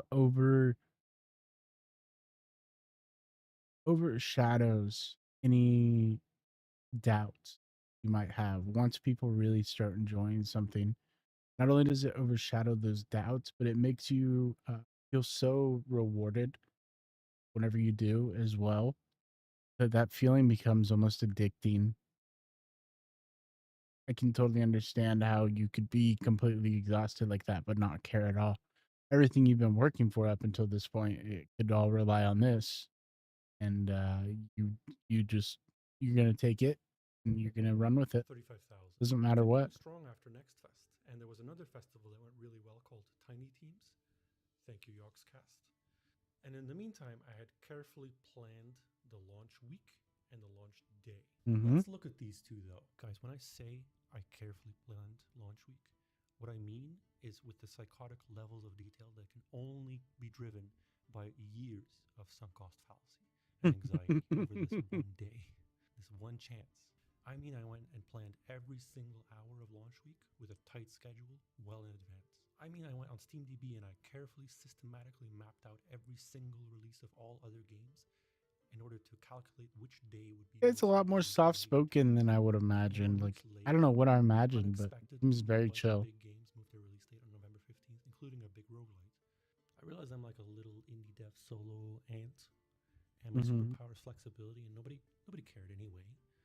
So I was like, JK lol, the game's coming out on November 14th. Anyway, over the past years, I had been fine tuning and learning the Anyone who ins and outs of was Steam's workings, and I used it anyone invested before the fact wouldn't care, right? Coming out earlier is not a bad thing. form a plan to maximize my chances. I had this theory that releasing on a Monday is actually not as bad as everyone says. People say it's the worst day. And November 14th happened to be a Monday. It was perfect. But I didn't stop there. I actually went through the popular upcoming list and I systematically recreated the November 14th popular upcoming list, including my game, months in advance using Photoshop. Impressive, Why? man. So that I could look at what game is above me, below me, and so on, and maximize my caps. Nowadays, people just go Chat GPT. What's the best day? In order for it to stand out the most. And I actually pushed my release date by minutes in order to move up and down this list. This is just normal stuff. Status? Fallout cool. Hey, smooth skin. Here it is, the final week, the one that I had been planning for God knows how long. I was adding major changes to the game all the way up to launch day. But other than that, most things were carefully planned, like I said, so I was just executing one by one each of these tasks. I made post after post after post everywhere I'd planned at the exact minute. And I don't remember such a strong marketing campaign. I mean, I know the game went viral, and I guess great job to him. Just when it needed to. I don't remember this marketing campaign when the game actually released out of early access. More views in a week than I had in. Guess maybe I wasn't the target though. I had one of the largest indie game dev posts on 9gag ever. I'd been building a little community there, and around launch, It's a genre people love, man. I'm right. Like, even my TikTok. Remember Swords and Sandals? Platform that I wasn't even on. By Thursday, my Swords and Sandals is the perfect example of like a simple arena game, and it nailed it at the time, but it was like a flash game, right? And they've re-released it at this point, and it's not the same. But it was just that simple. You just attack or defend, or there's like the bow or the spell, right? And that was simple enough that anyone could play it and have a good time. We Who Are About to Die is a little bit more in depth. It almost feels like the version of made for like teenagers and adults, as opposed to being available to everyone to play so simply. And it doesn't. It's not a big learning curve, but there's a high like ceiling, right? Skill ceiling. Get really good at the game, and when you do, it's pretty satisfying to do some of those crazy tournaments. Maybe we'll play it sometime. Popular upcoming. Here it is on the front page of Steam. Just One of like those that. yearly games. For real. Remember when I said that I had a theory on why Mondays aren't so bad after all?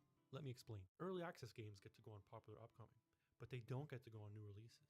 Most devs don't even know this. So when you're an early access release, you really want to be on popular I didn't upcoming know that. the longest possible time. It's literally all you have. That's your 15 minutes of fame. The front page of Steam is visited by millions of people, so it's just about being there the longest that you possibly can. I'm one of those So people. to maximize my time, what I did is I looked for a period of time where there were very few games that had gone beyond the Steam filter, meaning that they get to go on popular upcoming on the front page. I was looking especially for Thursdays and Fridays that were really calm, but also Mondays in general. And that's how I landed on November 14th. You see, the Thursday before, almost no games came out, and Friday was very, very calm compared to a normal Friday. That meant that my game crept up on the list and actually entered the top 10 of popular upcoming Thursday evening after the bulk of Thursday's games released. So all night and evening, Thursday, the game was on the front page. All of Friday, it climbed slowly in the list until it sort of sat where I expected it to for the weekend. Why for the weekend? Because no So it moves up on that list by wish lists. Again, something that a lot of devs surprisingly don't know. So Saturday, Sunday, it's locked, right? I get 2 complete free days of exposure.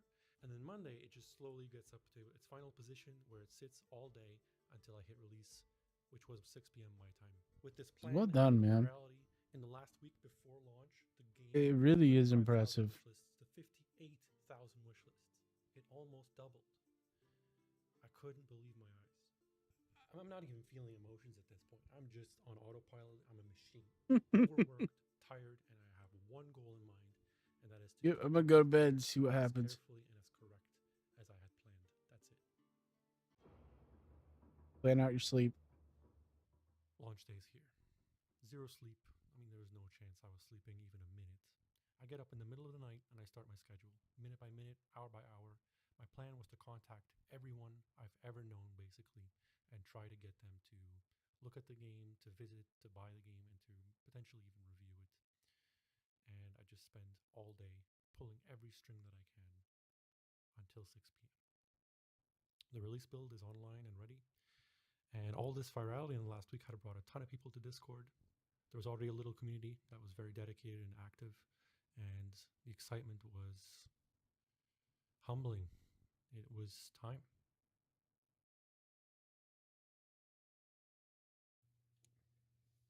Dag Jordi. En je nog een paar laatste woordjes voor de release. We zijn nu 3 voor 6. I wonder what language is that. We were about to die, salute you.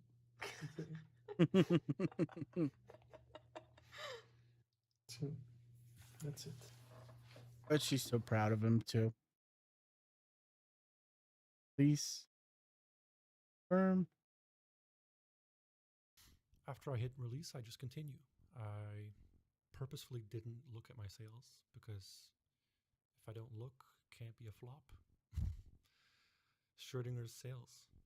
But 5 hours pass and curiosity gets the better of me. I decide to just have a glance. I refresh my page and I see it's not a flop. It is not a flop. In fact, it's better than my best case scenario for the first year in 5 hours. What it takes, man. I'm getting goosebumps just reminiscing here. Actually, so happy for this guy. He created. So happy because he created a something he really actually cares about, and we got to see him succeed. It's a beautiful thing. My dream, the whole time I was making this game, was to get 10,000 sales in its lifetime. That was the number that I was focused on the whole time. That's just what I wanted to get while I was developing. Manifest it, brother. And 24 hours after I hit the launch button, 12,000 people had bought the game. A tsunami of attention. Weird how people who work really hard and go the extra mile tend to be luckier than everyone else. Huh? I started getting emails from journalists. People were messaging me through every profile that I've ever made. And I was pretty on point here. I followed the traffic on the Steam page real time. And then if I saw a big spike, I knew that there was either a stream or a YouTube video that just came out. And I would go to that YouTube video and then put a comment there and thank people for playing my game and having a look. And this just continues. And it doesn't slow down. Makes you really personable, too. And I quit my job. It took days for any of this to hit me at all. And then it would go away, and then it would come back a few days later in waves. It took weeks until I finally had a moment where I cried of happiness for the first time ever. Over the next weeks and months, I had a few more of those moments. And it's not even just for the game at that point, because like when you work on something for that long, you have like this vision in your mind of like, what would my life be like if this succeeded? And I fulfilled everything I could imagine. And what you're really imagining is freedom. And he felt like he attained freedom, I think. And that's awesome, man. And honestly, even a year later now, I'm still very much processing all this stuff. I mean, I can't express to you the craziness that I've experienced in the last year. I'm trying though. All this was like wildly beyond anything that I was dreaming of. And I was dreaming big. I know 10,000 sales doesn't sound like a lot, but in the back of my head, I was always like, maybe this will blow up even more. And so I had some scenarios in mind where it would go like really crazy. And the game did 20x those craziest scenarios. Making a commercial, successful video game had been on my mind since I was like 15 years old. And it took everything to get here. It took dozens of skills. It took years. And I planned my whole life around A Mountain Blade player, man. It all makes sense now. Top seller. It's a 1% solo dev game. And it's also one of the most successful Belgian video games of all time. Belgian. It still feels like a dream. There's no way for me to parse that. It's something that, it's an experience that very few people on this planet have experienced. And there hasn't been a day that has gone by in the last year where I didn't wake up and just, realize that. I'm now finally a real game I actually never realized wishlisting helped so much. developer. I don't wishlist a lot of things. I usually just buy it if it's available. I add things to a wishlist now and then just to keep an eye on them, but I didn't realize it helped so much. I'll have to start wishlisting more things. Full time. And I probably will be for the rest of my life. In fact, I actually have a game studio now. I'm not alone anymore, which is amazing. So much has happened yeah, man. last year. It's felt like a week long and it's felt like 10 years at the same time. I took a really long break. Gotta take care of yourselves, people. Sense of freedom, man. I made several updates. I went to GDC and then later to Gamescom. And there I met dozens of amazing developers and people who just loved your game and what you made. Some of which had very similar stories, which was really, really nice. We even released our first major update just a few months ago. The game is in early access and we have some really awesome plans with it. There's too much to tell right now about the last year, let alone the rest of development. But if you'd like to see more videos just like this one, let me know. Put a comment down below on what kind of video you'd like to see most and subscribe to the channel. But most of all, go check out the game. There's a discount going on to celebrate the anniversary, and we also put up an update to go with it. Listen, I couldn't have done any of this without some very important people in my life standing by my side, and thank you. You know who you made this a year ago, man. I also couldn't have done this without the community, you. for your support, for your feedback, for your reviews, your bug reports, everything. Thank you from the bottom of my heart. My name is Jordy. We who are about to die salute you. Thank you for watching. Peace out. That's awesome, Jordan. Good job, man. You guys give him some support. So happy this guy's just fulfilling his dreams, man. Wish more people had that opportunity to do something like that. Okay. So anyways, back to what we're doing here. We still got about 20 kilometers left on this trip. The AI has been treating us well.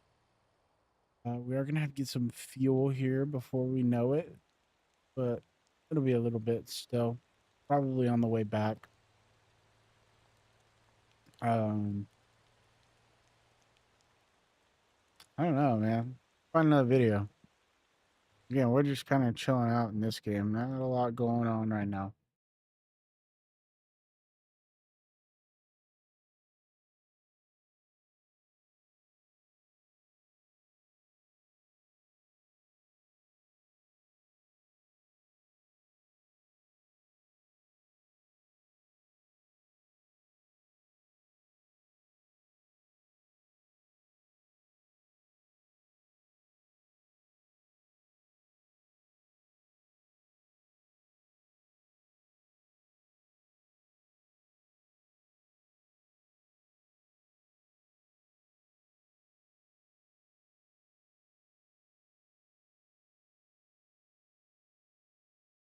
Has it really been just cutting in and out on kick like this?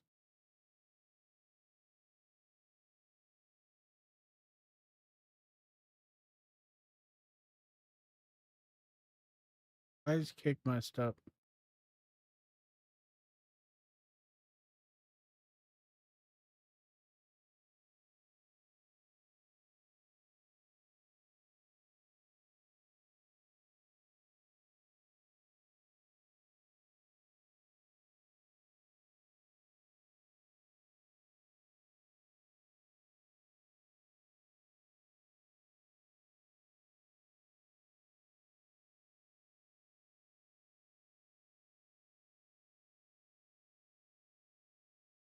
Is that why they're spamming me?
So I guess I'm just not understanding why it would be doing that.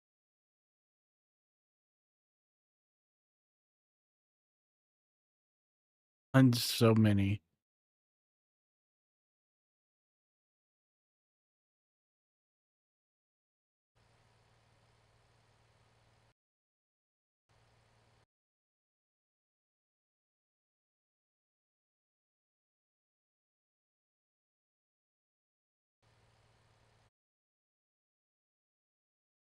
Ugh. Setting.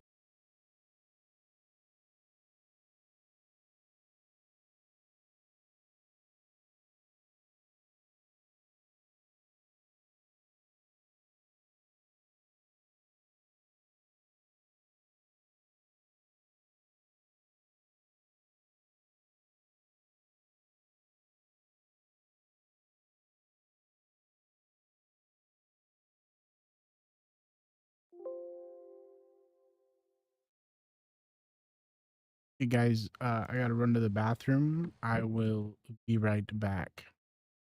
Enjoy the AI driving. This is what your future is going to be with Tesla. Back.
Bro, how did they get around?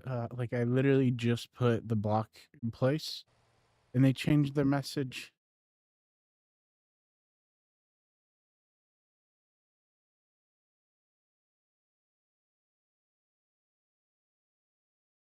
I think we're gonna have to put Kick on hold. Kick is not working correct.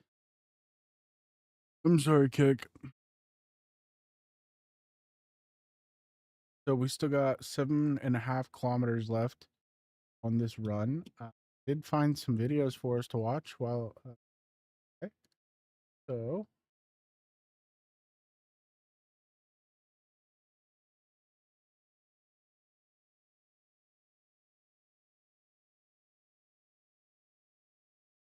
I'm going to take a look in this segment at the mystery surrounding the spate of AFD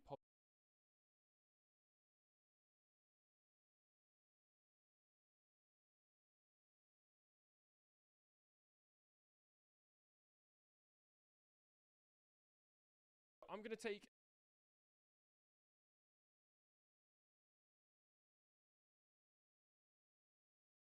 So the first one we're gonna watch here, the gaming addiction cycle. All right, switch this over here for you in just a moment. The gaming addiction cycle, my friends. Low budget stories. Dude, did you play Shooter 3 already? Yes. I am at level 23 already. Been playing for 1 week straight.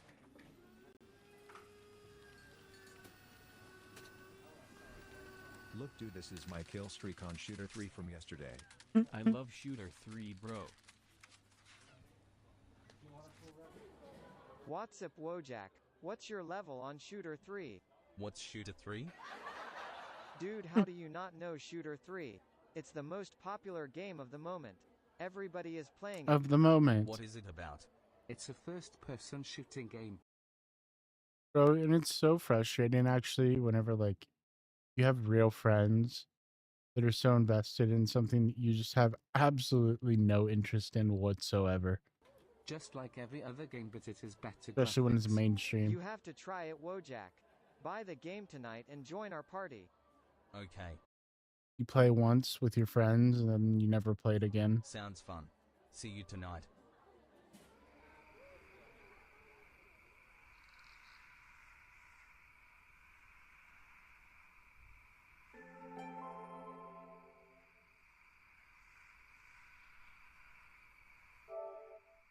$89.99. That's the future, boys.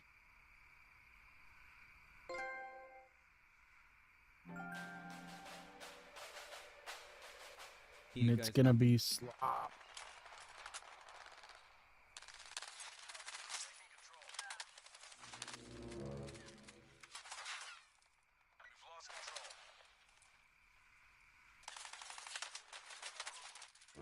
Hacks.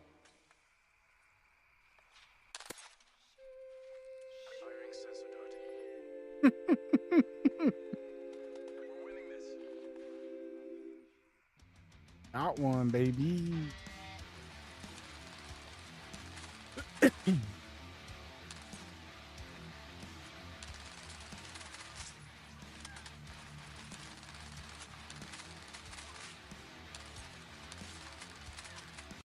The best part is when you level up all the way, you just get to do it again.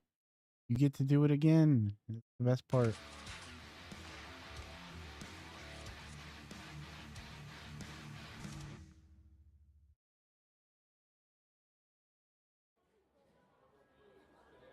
Did you already play Shooter 3, Wojak? Hell yeah. Friends I've quit. played all weekend long. I'm currently level 12. Nice. Only 20 levels below me. I'm level 40. If you get to level 20, we can finally join the same lobby. So I heard that you Nerd. get golden guns at level 50. Can't wait to shoot the golden RPG at my brother and watch him play. I have to be better than these guys. That means I have to work harder. I have to surpass them in levels. I must be the man. I must be the one.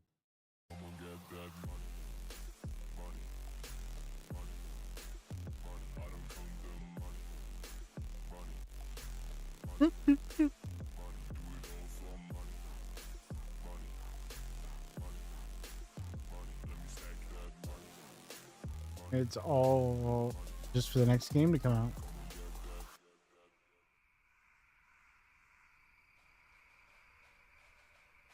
I honestly don't know that I've ever been addicted to a shooter like Finally, this. I'm the best at something. I want to become even better.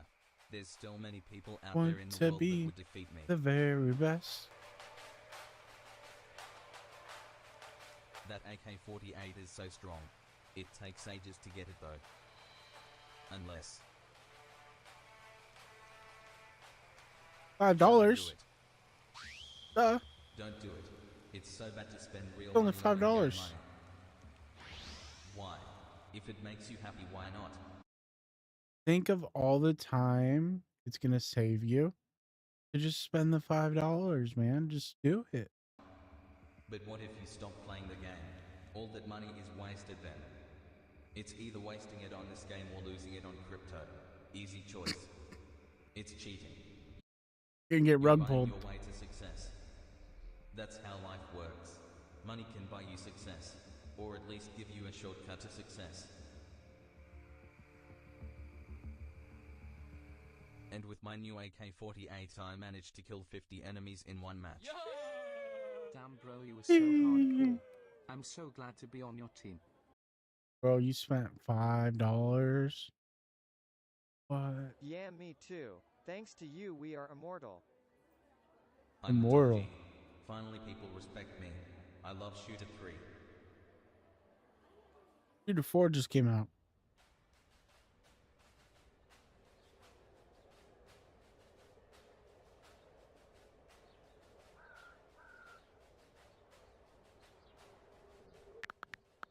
Are you guys joining Shooter 3 tonight? Nah, bro, I'm playing GTA 6 tonight. Me too. Been playing for a week already. Our team is losing points because you guys are not online a lot anymore.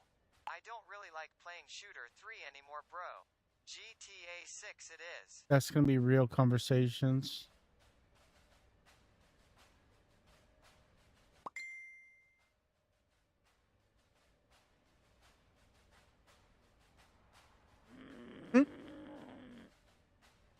Are you winning, son?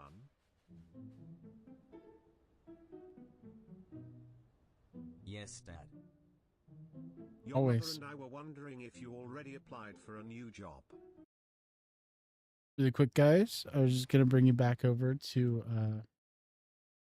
what we're doing here. So we just got here. We're gonna go ahead and deliver this really quick.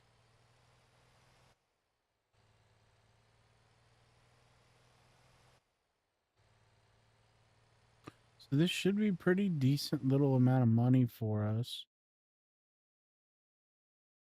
Thought that we did have the stop along the way that we forgot to do. That's okay though. We'll just unload what we can and no big deal.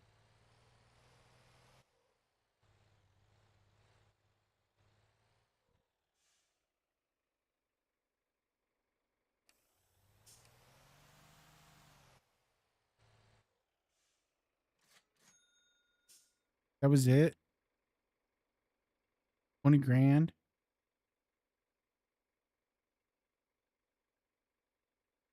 Oh my.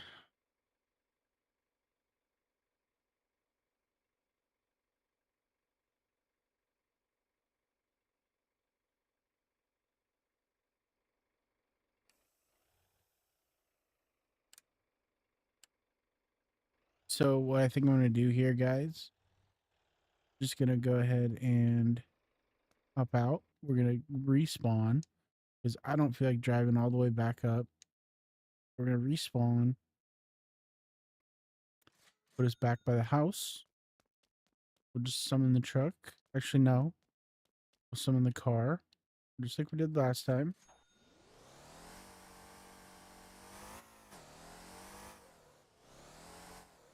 Repair really quick. I didn't realize we were so broken.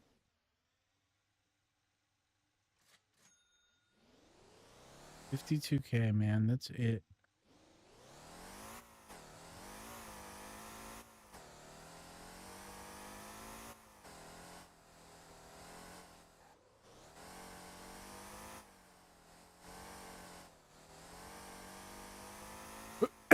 Excuse me, guys.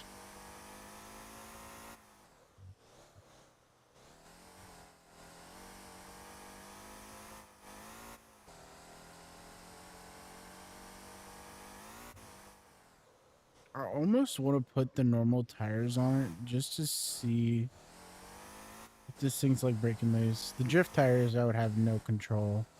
I don't know about that, especially with the turbo. The turbo always messes me up in the drift.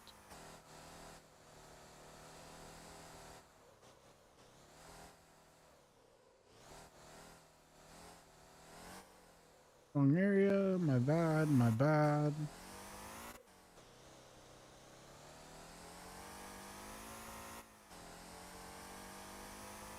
Driver level 55.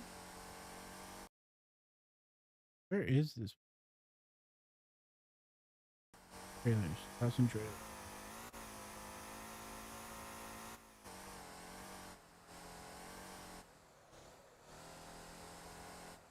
Oop, oop, little road or little bump. Road rash? Road rash. That's the word I was looking for.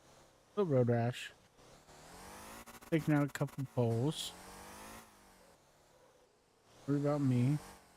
I haven't done logs yet. What's the most expensive trailer? Expensive trailer. Big ass fuel tanker. Cars.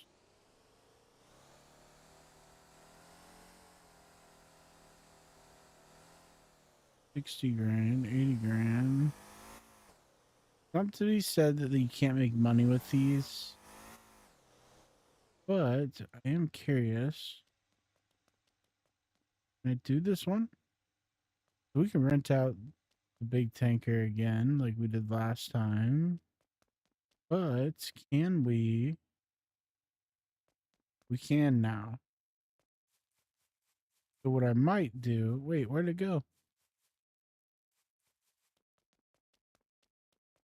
There's like a grain hopper one. Oh, here it is. Yeah, so I think what we're gonna do is we're gonna hook this guy up.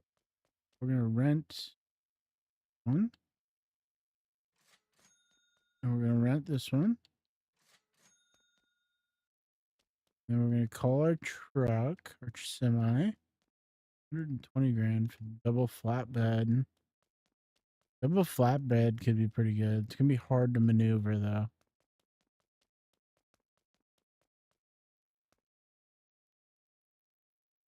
And I should buy a new truck now. I think, did we get...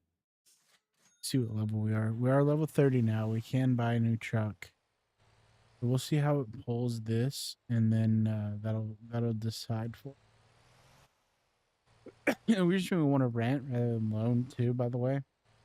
It's because if you or rather than just borrow, seems like there's no difference, right? But borrowing's free. It just costs you like 30% of your mission payout if you do the free version. So if you just pay the little bit extra right up front, again, it's not that much. Every 10 minutes it'll refresh for you. You'll end up saving a lot of money in the long run, as long as you aren't dilly-dallying. And if you're sitting around forever, hour, go AFK or something, like, obviously it's not going to make sense. But for regular stuff, you know, costing you 600 every 10 minutes is a lot better than 30% of your whole your whole mission, whatever you're doing. So we'll probably head up to the docks again, try and pick up whatever we're gonna carry. Try and get this loaded.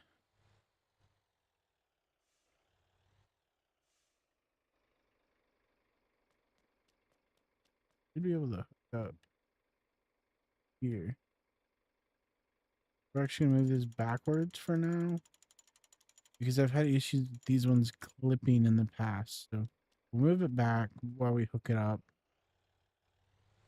Not necessarily clipping, but just not being able to turn well enough.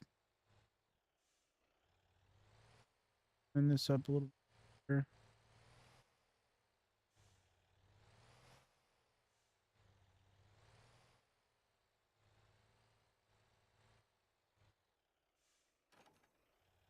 that one.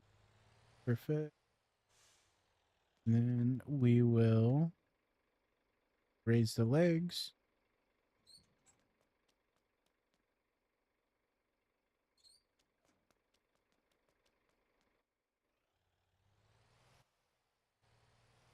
Then we're going to get her out on the road and we'll see if AI can manage the double trailer.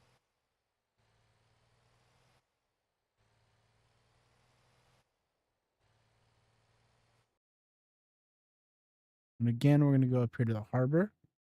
We'll just send it up to like, I don't know, here somewhere.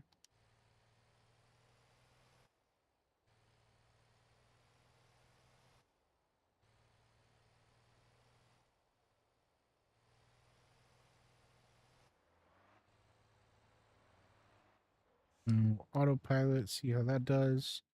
And I apologize, guys. We'll get back to the video now. Okay.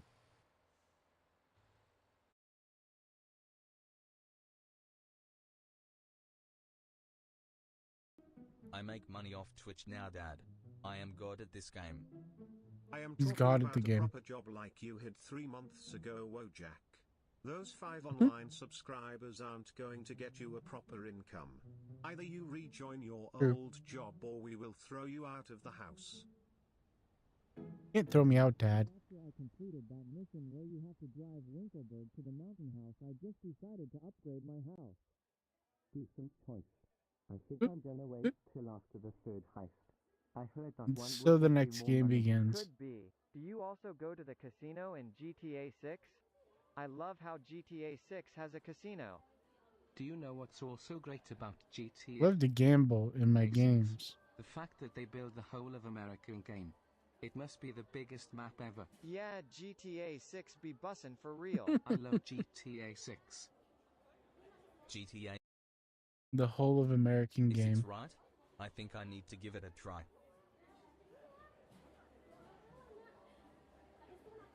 And so it begins. Welcome to gaming. It's pretty good, man. We'll subscribe. Low budget stories. Like, add another one here.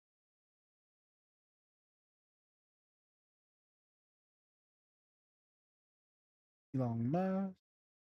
How you play games is how you do everything. How you play games is how you do everything. It sounds a little dumb and clickbait at first, but in this video, I kind of want to talk about Probably what true. that really means and what you and I can do with that information to make some positive changes in our lives. And I'm going to refer to some recent experiences I've had and some things I reflected on in the past few weeks. Kind of like a mental hack situation. So recently I've been playing Cyberpunk for the first time because a lot of my friends mentioned how good the new DLC with Idris Elba is. And as a fan, it was a no-brainer. The catch New is DLC? the DLC doesn't start until later in the game.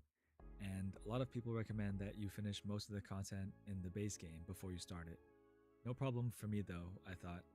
I've been meaning to give I'm the not game a try, recalling this DLC. I which thought I wrote played off it when all. it first came out due to how bad it looked at launch. I jumped in and instantly I was like really into it. I think I clocked in like 30 hours in a week, which is a lot considering I got other obligations. By like week 2 though, I started to slow down. Don't we all, brother? Because I was just getting bored of it. A few days later, other games and things started to grab my attention, and I dropped the game before I even got to the DLC.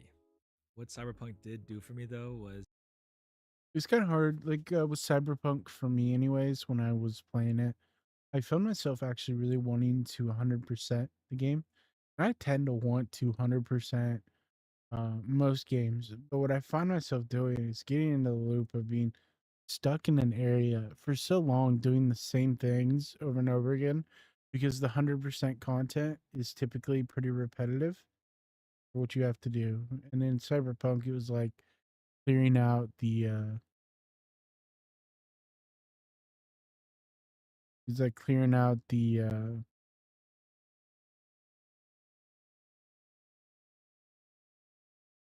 hey Rise, man. Yeah, I had another guy say that earlier too. I don't know. Are you legit?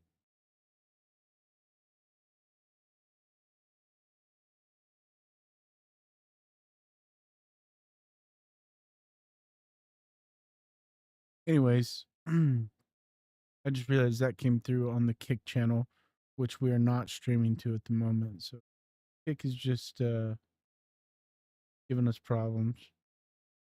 But anyways, what I was saying, I find myself wanting to 100% these games, and the 100% content is so repetitive that it makes me not get all the way through the game, which is an issue, because I don't like to go back, right? Like if I decide that I'm at 100% a game, I want to do it as I go through the game. That way I'm not completing the game and then being so over leveled for all of the content.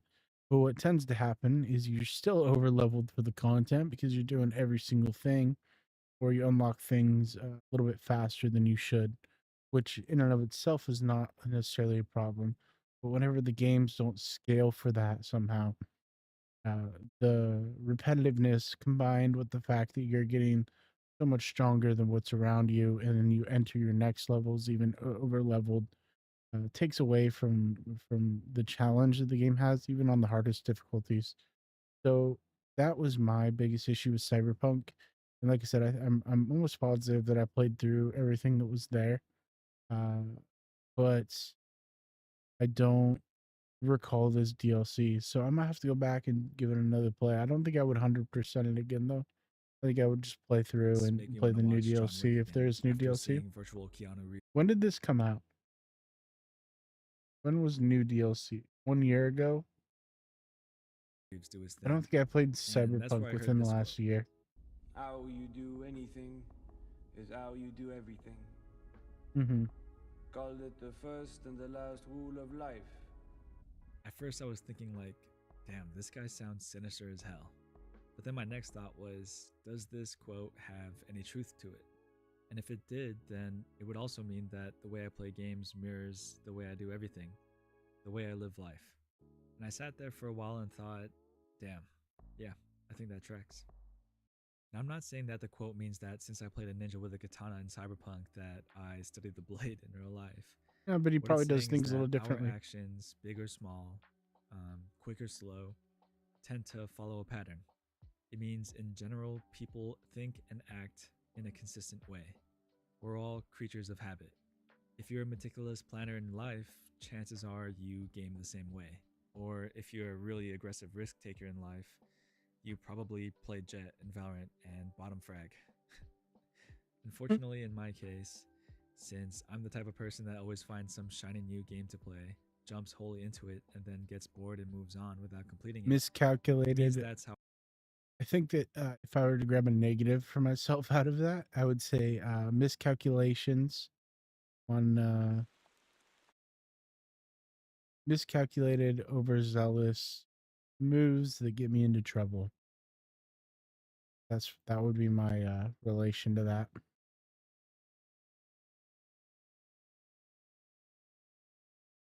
I am in real life. And it sucks because it's pretty much true.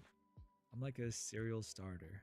I get interested in the idea of some hobbies and projects, and I start out really excited, but then I burn out. No, buddy, that's called ADHD. Everyone has it now, don't you know? We can't stay focused on anything. You gotta take your meds. Like, I don't know why. Really quick, back to MotorTown. I just wanted to let you guys know we are picking up our next load here. So we are at the docks, and we are just grabbing. I'm not sure yet. Let's see if we can get this maneuvered.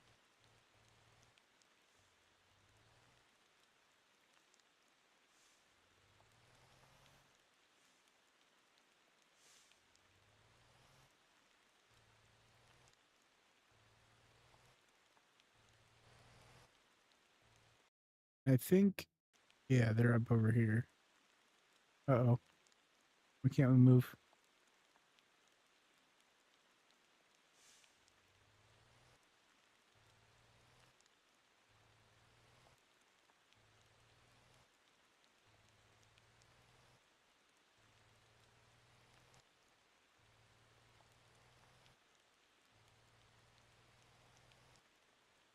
Ooh, I might use that car trailer.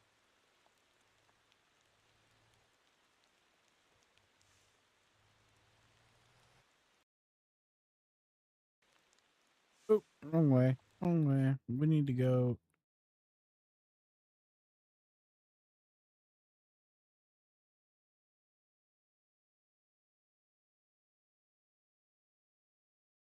Wait, where is it?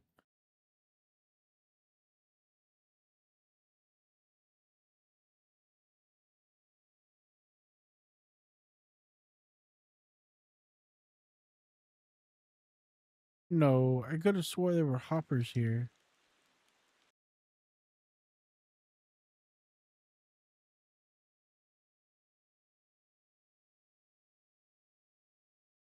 Better box. Anchor. Car carrier. Flatbed. Fish. Bro, I could have swore it was at the docks. Flatbed.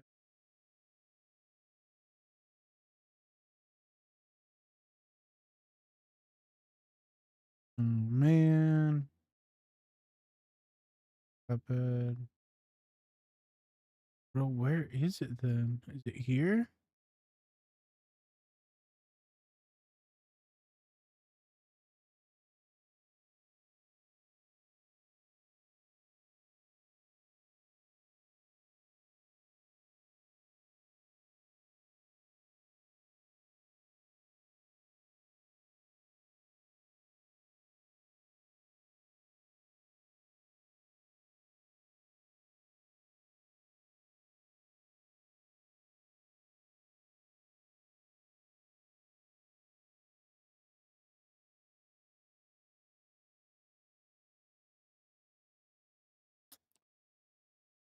I don't know, man. Let's see. Flatbed box. And this is not considered box.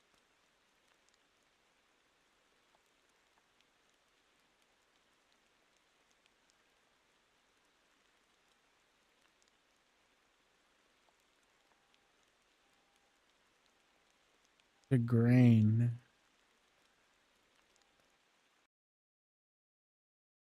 Is it maybe not deliver it? Let's go all.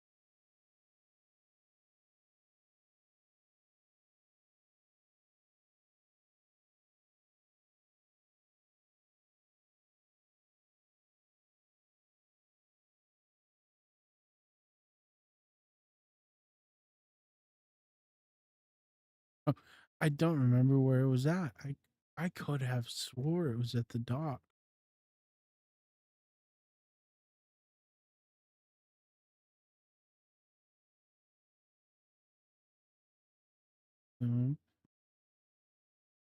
Car carrier, flatbed, container, grain. It's gotta be somewhere. Dry bulk and grain.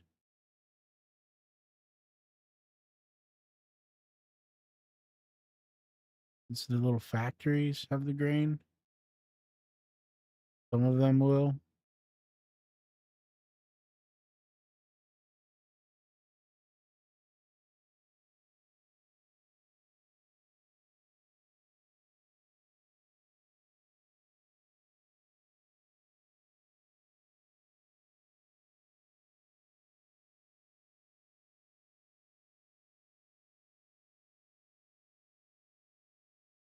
But that is unfortunate. So I think what we're gonna do is we're just gonna drop these over here. Forget we ever picked them up.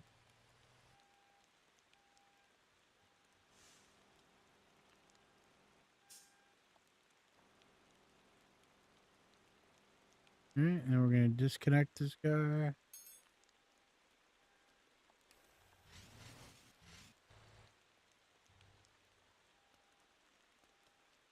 Again, man, just like it never happened.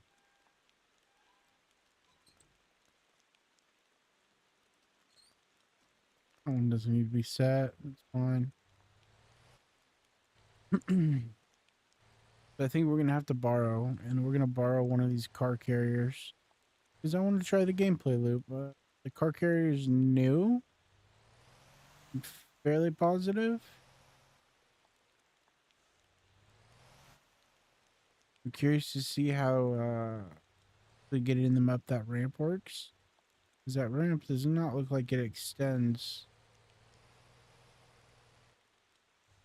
We will find out.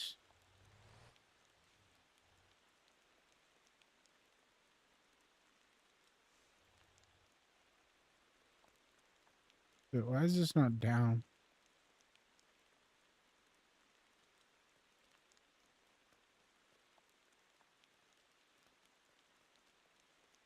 Oh, is this not a usable one?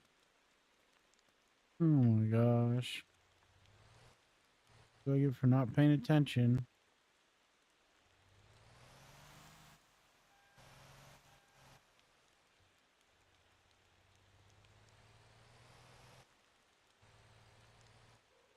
Alright, bro.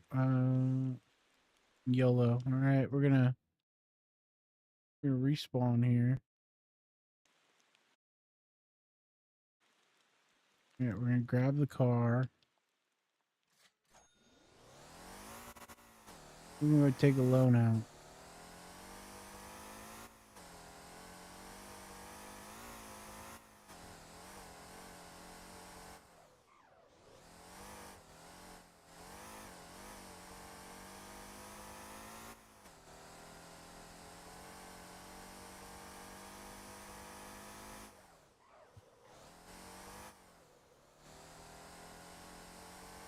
That one almost got me.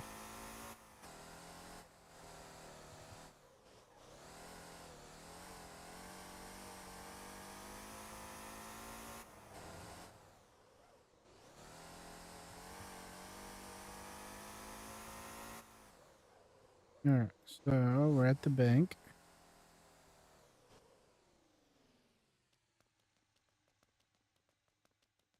Let's go get a loan. Let's say 200 grand. 200 over 5 hours, 7,000 every 10 minutes. Yeah, why not? Sure, man.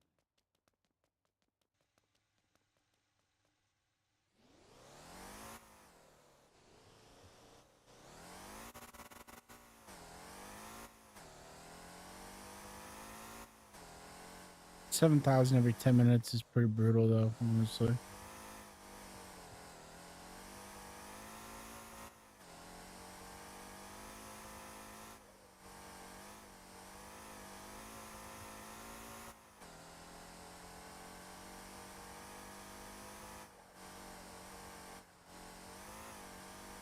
So I think we're gonna go buy a car carrier because we're gonna go buy the car carrier because I'm fairly positive there's only one type of it in the game, and I won't have to upgrade it at all.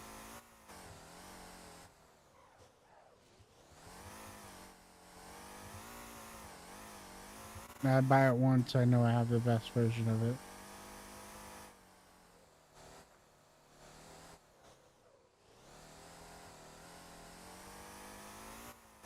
And it might provide some decent money. I actually don't know how much car carrying brings in.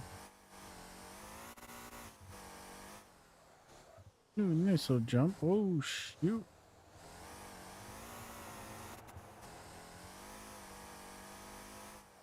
Nice recovery. Oh. Always this one, man.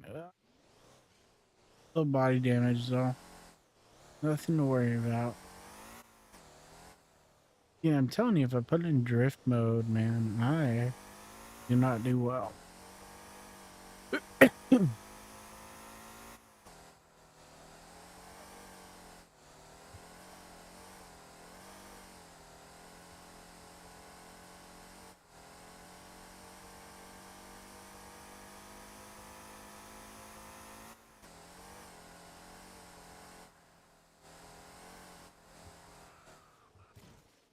Oh, ooh. Ow.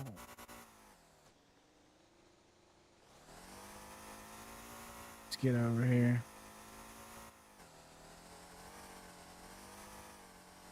Car's cooked, so we're gonna have to repair it. Alright, let's go see if we can buy the car carrier. I think it might require a little 50 pulling, but we'll try. Level 20 towing. Or wrecking. Level 20 wrecking. I don't know, guys.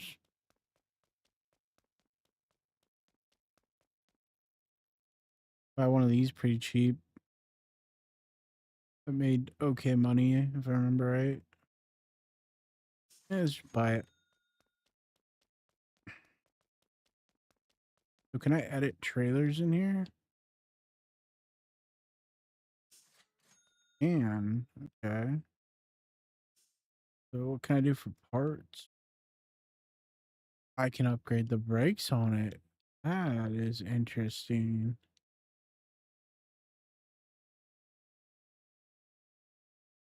Let's add some fucking 600 percenters on here. That way we don't have to worry about it at all.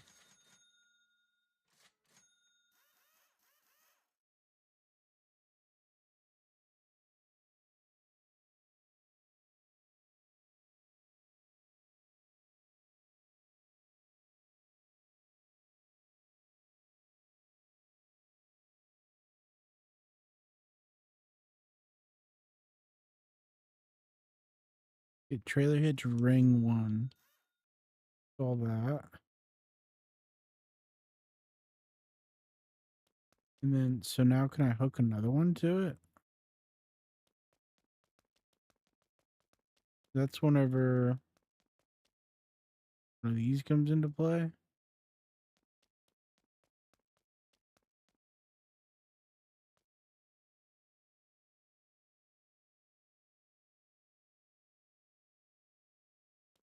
Fires level 200. The articulated. Oh my gosh, level 50. All right, that's okay. We'll just grab the truck. Change vehicle. Pull him up.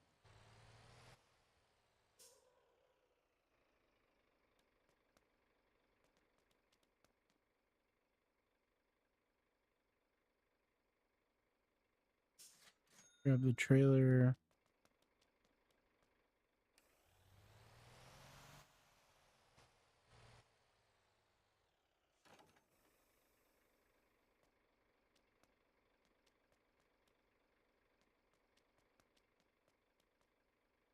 Get in here really quick so we can raise this.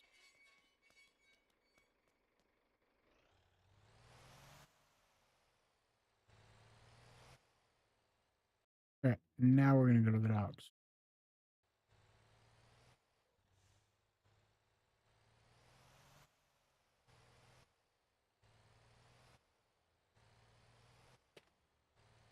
All right, man. Back to the video, guys. Sorry.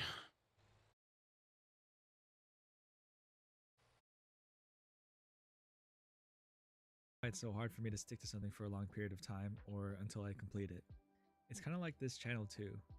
You can clearly see how frequent I was posting at the beginning, and then I had my first video cross 1,000 views. You and hit then I like just this slowed down a bit. achievement threshold. Just while making this video, I had the urge to play Hades 2 and also learn how to draw. Like, I don't even know what that is. And I think that's why this quote stood out to me. Another way I realized that this quote holds some truth, during the tail end of my time with Cyberpunk, I started rushing through Guys, it is quests so I could 7 complete a.m. my DLC. time. I've been up The since game started to 9 feel a.m. like this yesterday. long to-do list, and I just kept pushing through, only thinking about the DLC. Go here, shoot this guy, jump off that, drive here, loot this. The repetitiveness. And I mean, at times, that's kind of how real life has felt too. Lately, I've been feeling the pressure again of completing and achieving these things that society has decided are the main story quests. Right now, if I had a quest tracker floating in my head, it would say, get generational wealth, start a family, find your purpose in life. And I've been trying to My little achieve these things, Siamese. just like Cyberpunk, without much thought at all. Yeah. And I'm Say straight hi. up not enjoying it. I'm too focused on getting to the end. I need to go here, do this, kiss up to this manager, buy this stuff to keep progressing in life.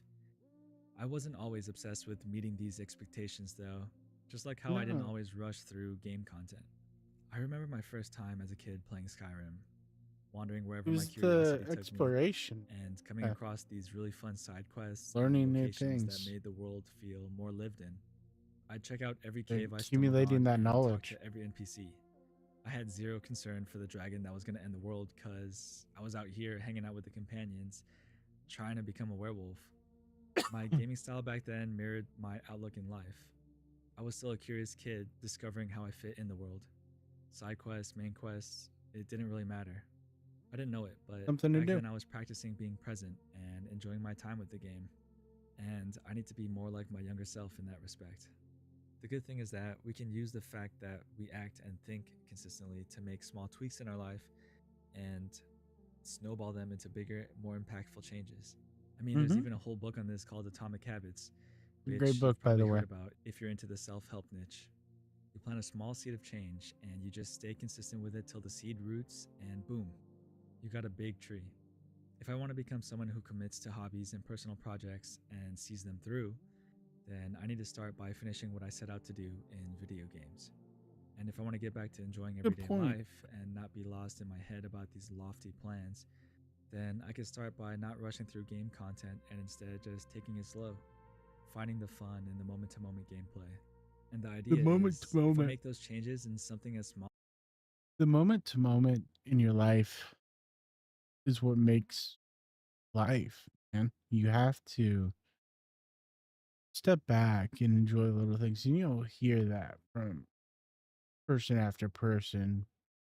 So you enjoy the little things, but easier said than done. It really is hard to slow everything down, live in the moment, and try to, I don't know, just enjoy life, right? We all get tied up with jobs, with the drama that's going on, with families, sometimes even cause issues. But we got to just take a step back and again, try and enjoy those small things the best we can because it's really all we have. Small as how I play games, then it can start to affect the way I read books, the way I work, the way I dedicate time and energy to things that matter to me, and the way I live life. So that's been the challenge I've set for myself. If you have big ambitions like becoming more of a leader or being more adaptable, the best way to start is by starting small and staying consistent. If you want to be more kind, then you gotta stop the urge to flame these people that you are playing with. These small tweaks that we can make while we play Really games easy to can end flame up in being that much more game in impactful in particular. the long run. Because Pika, how you please do stop. anything is how you do everything. Cool? Thanks for watching, y'all. Please like and subscribe. Later. It's true, man. Pretty much everything he said in that video is true. You have to slow it down, and the more that you can slow down your day to day, the more you'll slow down. Honestly, just like your life as a whole. Uh, it's the mundane, the monotony of things that keeps us in these loops of time, feeling like it's going faster and faster. If you continuously keep on learning things and you keep making yourself a better person, that's when time's going to continue to slow down and you're making new memories. And if you're not doing that, then you are just going to feel your life slip away in a lot of cases.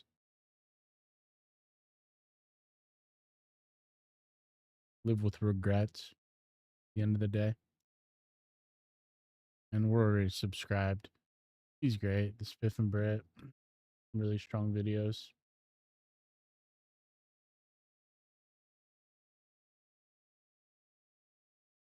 We have premium though, guys, so we don't get ads anyway.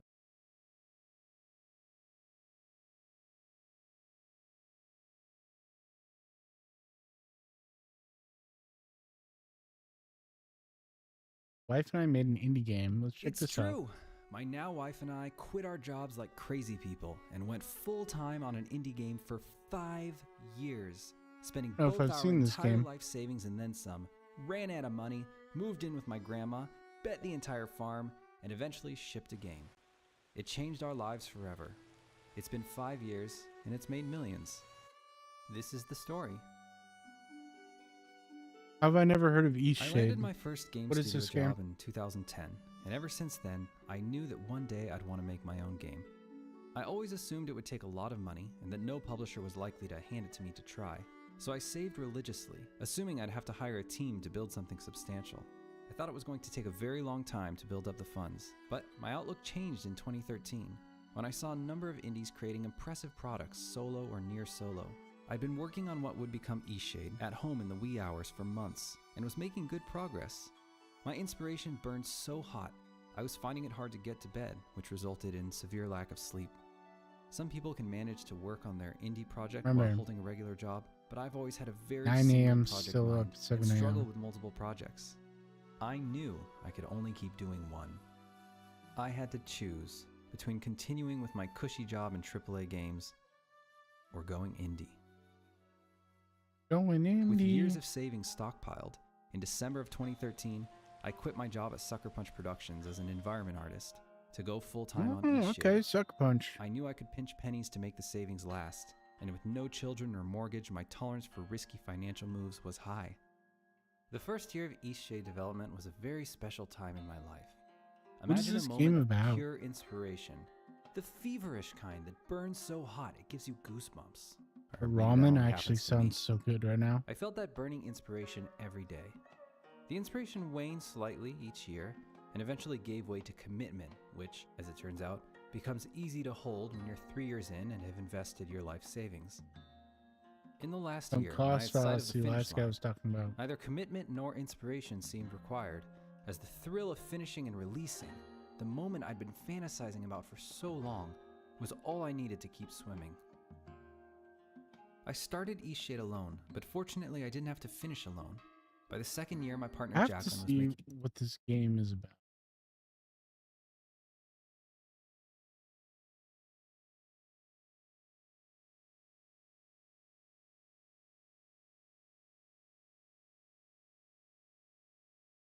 So it's a $25 game, very popular. Is lately 2008. Capture the world on canvas using your artist's easel. It almost sounds like a cozy game. We all know what cozy games mean. major contributions in design, writing, UI art, and in-game illustrations. By the fourth year, she was working on the project full-time and doing quest markup, mapping, and testing. Most of the game's hallmark mechanics were of her conception and design, including the painting mechanic itself, as well as the inspiration mechanic. In addition to her high-level art chops, she has grown into the best game designer I know, and it's safe to say the game would have been wholly unrecognizable without her. Beyond myself and Jacqueline, our composer, the amazing Phoenix Glendinning, had been working closely with us from the start. We also had a character artist, Daniel Murtakariu, who was an army unto himself and single-handedly modeled all the outfits and characters. Toward the end of production, we hired 2 quest scripters and a programmer to help us implement quests and get the game across the finish line. Finally, we worked with a number of additional contractors, including voice actors, translators, Do Games, who handled our console ports, as well as our publicist extraordinaire, Charlene LeBron of Player 2 PR. Throughout Eastshade's history, there were a few moments of eureka design. I'd always known I'd wanted to make a game that was a place. A strong sense of place is my favorite thing a video game can give, and it is, and will always be, the main design pillar of any game I have authority in designing. And I knew I wanted it to be a nice place, where you could feel cozy and safe. In the beginning, the idea was to make cozy the game's core loop through survival mechanics. We had hunger, coldness, energy, and the idea was to build progression with finding things to... Why do the cozy games always have some of the most annoying elements? I like survival elements in video games are just the least fun to me. It's just a micromanaging thing. Why does anyone want to micromanage things? This is my least favorite part of any kind of game like help this. these The depleting management bars. of the We had come to our first depleting major design bars. dilemma. The constantly depleting bars were entirely at odds with how we wanted the game to feel. Oh, They go figure. penalized the player for doing the very thing we wanted the game to be about, which is going slow and feeling that sense of place. We needed a new core loop. The painting mechanic was born from trying to think of a way to reward the kind of thing we wanted the player to do in Eastshade, which is to go slow and smell the roses. One fateful day, about a year into development, Jacqueline came up with the idea that the player could be a painter and create quests around the player capturing certain objects, places, colors, times of day, or a combination of those. This would work in perfect harmony with wandering and smelling the roses, because the slower the player went and the more they let the sense of place wash over them, the better they would do at these quests. It was genius. That was the first eureka moment in our design journey. Looks The pretty next good. eureka moment came about 4 years into development, and although it's a less prominent feature, to me was even more momentous. I think this is my kind of game, but it looks really nice, It was actually. the type of idea that doesn't make new work, but rather solves existing problems. It was the inspiration mechanic. The idea was that creating paintings would cost inspiration, and new experiences in the game world would give you inspiration. So drinking tea, reading a new book, discovering a new location, relaxing in a hot spring, hearing a tale from a storyteller, listening to street music, basically exactly the cozy stuff we wanted the player to be enjoying, would all reward your player character with inspiration. This totally closed the game loop, created a harmony between theme and mechanics, We're going to force you into being a cozy gamer. and gave us an easy way to tie all the auxiliary actions into the core loop. It was, again, Jacqueline's genius. It was amazing that such a tiny and easy to implement feature could have such a profound impact on the game, and that it came so late in development, yet fit like a glove. It made me realize the true power of a good idea. Ideas that come in the form of more content or at the cost of production resources are a dime a dozen. I have hundreds of ideas of that nature lying around, but an idea that solves problems is precious. Far between. For as long as we've been working on Eastshade itself, we've also been working on its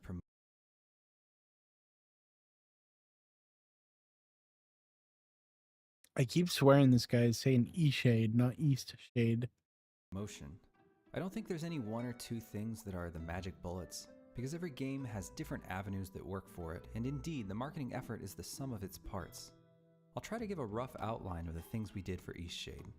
Number 1, we created very polished marketing assets, so that's 2 trailers, over 20 GIFs, and over 50 screenshots. 2, we hired a PR company Your game is called a Player 2 screenshot. PR, who handled press releases, journalist outreach, strategizing on release timing and planning, and key distribution during big moments in our campaign. Number 3, we picked our timing for our Hard to hire someone to do that and get that load off your back. trailer releases, our release date announcement, and our actual release, the most important one, very carefully, trying to stay clear of other news and releases. Okay, number 4, I was very active on Twitter, and I kind of still am. I participated in 6,000 Screenshot Twitter Saturday, followers. and I interact a lot. Of course, I think Twitter's relevance is 6,000 painters out there. It seems like the level of interactions and views, I think he's wrong. at least I've been getting, have just been plummeting ever since Elon Musk took over. Yeah, everything just has sort of changed on that website. That's part of the reason why I'm trying to focus more on Twitter's YouTube the now best. as our main Go marketing Twitter. channel. Okay, number 5, I've X. written a number of articles that have done It's well X, on not Twitter. Gamasutra and 80.lv and other game dev sites. 6, I often stream development on Twitch and still do. I was doing that pretty religiously. Streaming development's pretty cool, actually. It is cool to watch dev work on the game and get to talk with a dev and get into the mind of them. During the Eastshade development, and I always did like a pitch call to action of like, hey, check out our game on Steam, go wishlist it, and I still do. Number 7, we got into the Indie Mega booth at PAX West, and we also showed at GDC in a special Unity booth we managed to get into, which the impact is kind of overestimated, I think, of going to conventions, but in our case, we did end up getting some pretty important coverage, particularly from GDC. We ended up getting a Kotaku preview from that, which was really big for us and bumped our wish lists quite a bit. And number 8, I did a number of interviews with small and medium websites and a few large ones, and a lot of those were lined up by our PR firm. The tale of Eastshade's launch days. This is a boring video, guys. I don't think I'm going to finish it. I actually think I might call it here for the night. I'm going to switch back over to this so you can see what we're doing in MotorTown. So we picked up the cargo at the at the dock up there, Jeju Harbor, and now we're running it all the way down. Let me get this open. Again, we're running it all the way down here again. So it's really just back and forth. We're just trying to make a little bit of money. Right now we got 174. We just took that loan for like 200, I think. So that kind of bankrolled that. Let us get the trailer. So we have let us get the trailer so we have the trailer paid off. We just gotta keep earning money. Try and pay back this loan that we got now. Maybe get a new car. Again, the next car I want those like 347. That's still pretty expensive. I could take a loan for the full amount, but I don't know if I want to be paying back like $10,000 to $15,000 every 10 minutes. I don't have the AI yet going to make up that difference. Then we also got to get really started on this stuff down here, these high priority deliveries. This way we can start getting our happiness with our towns up a little bit and maybe get some discounts if I'm not mistaken when you do that.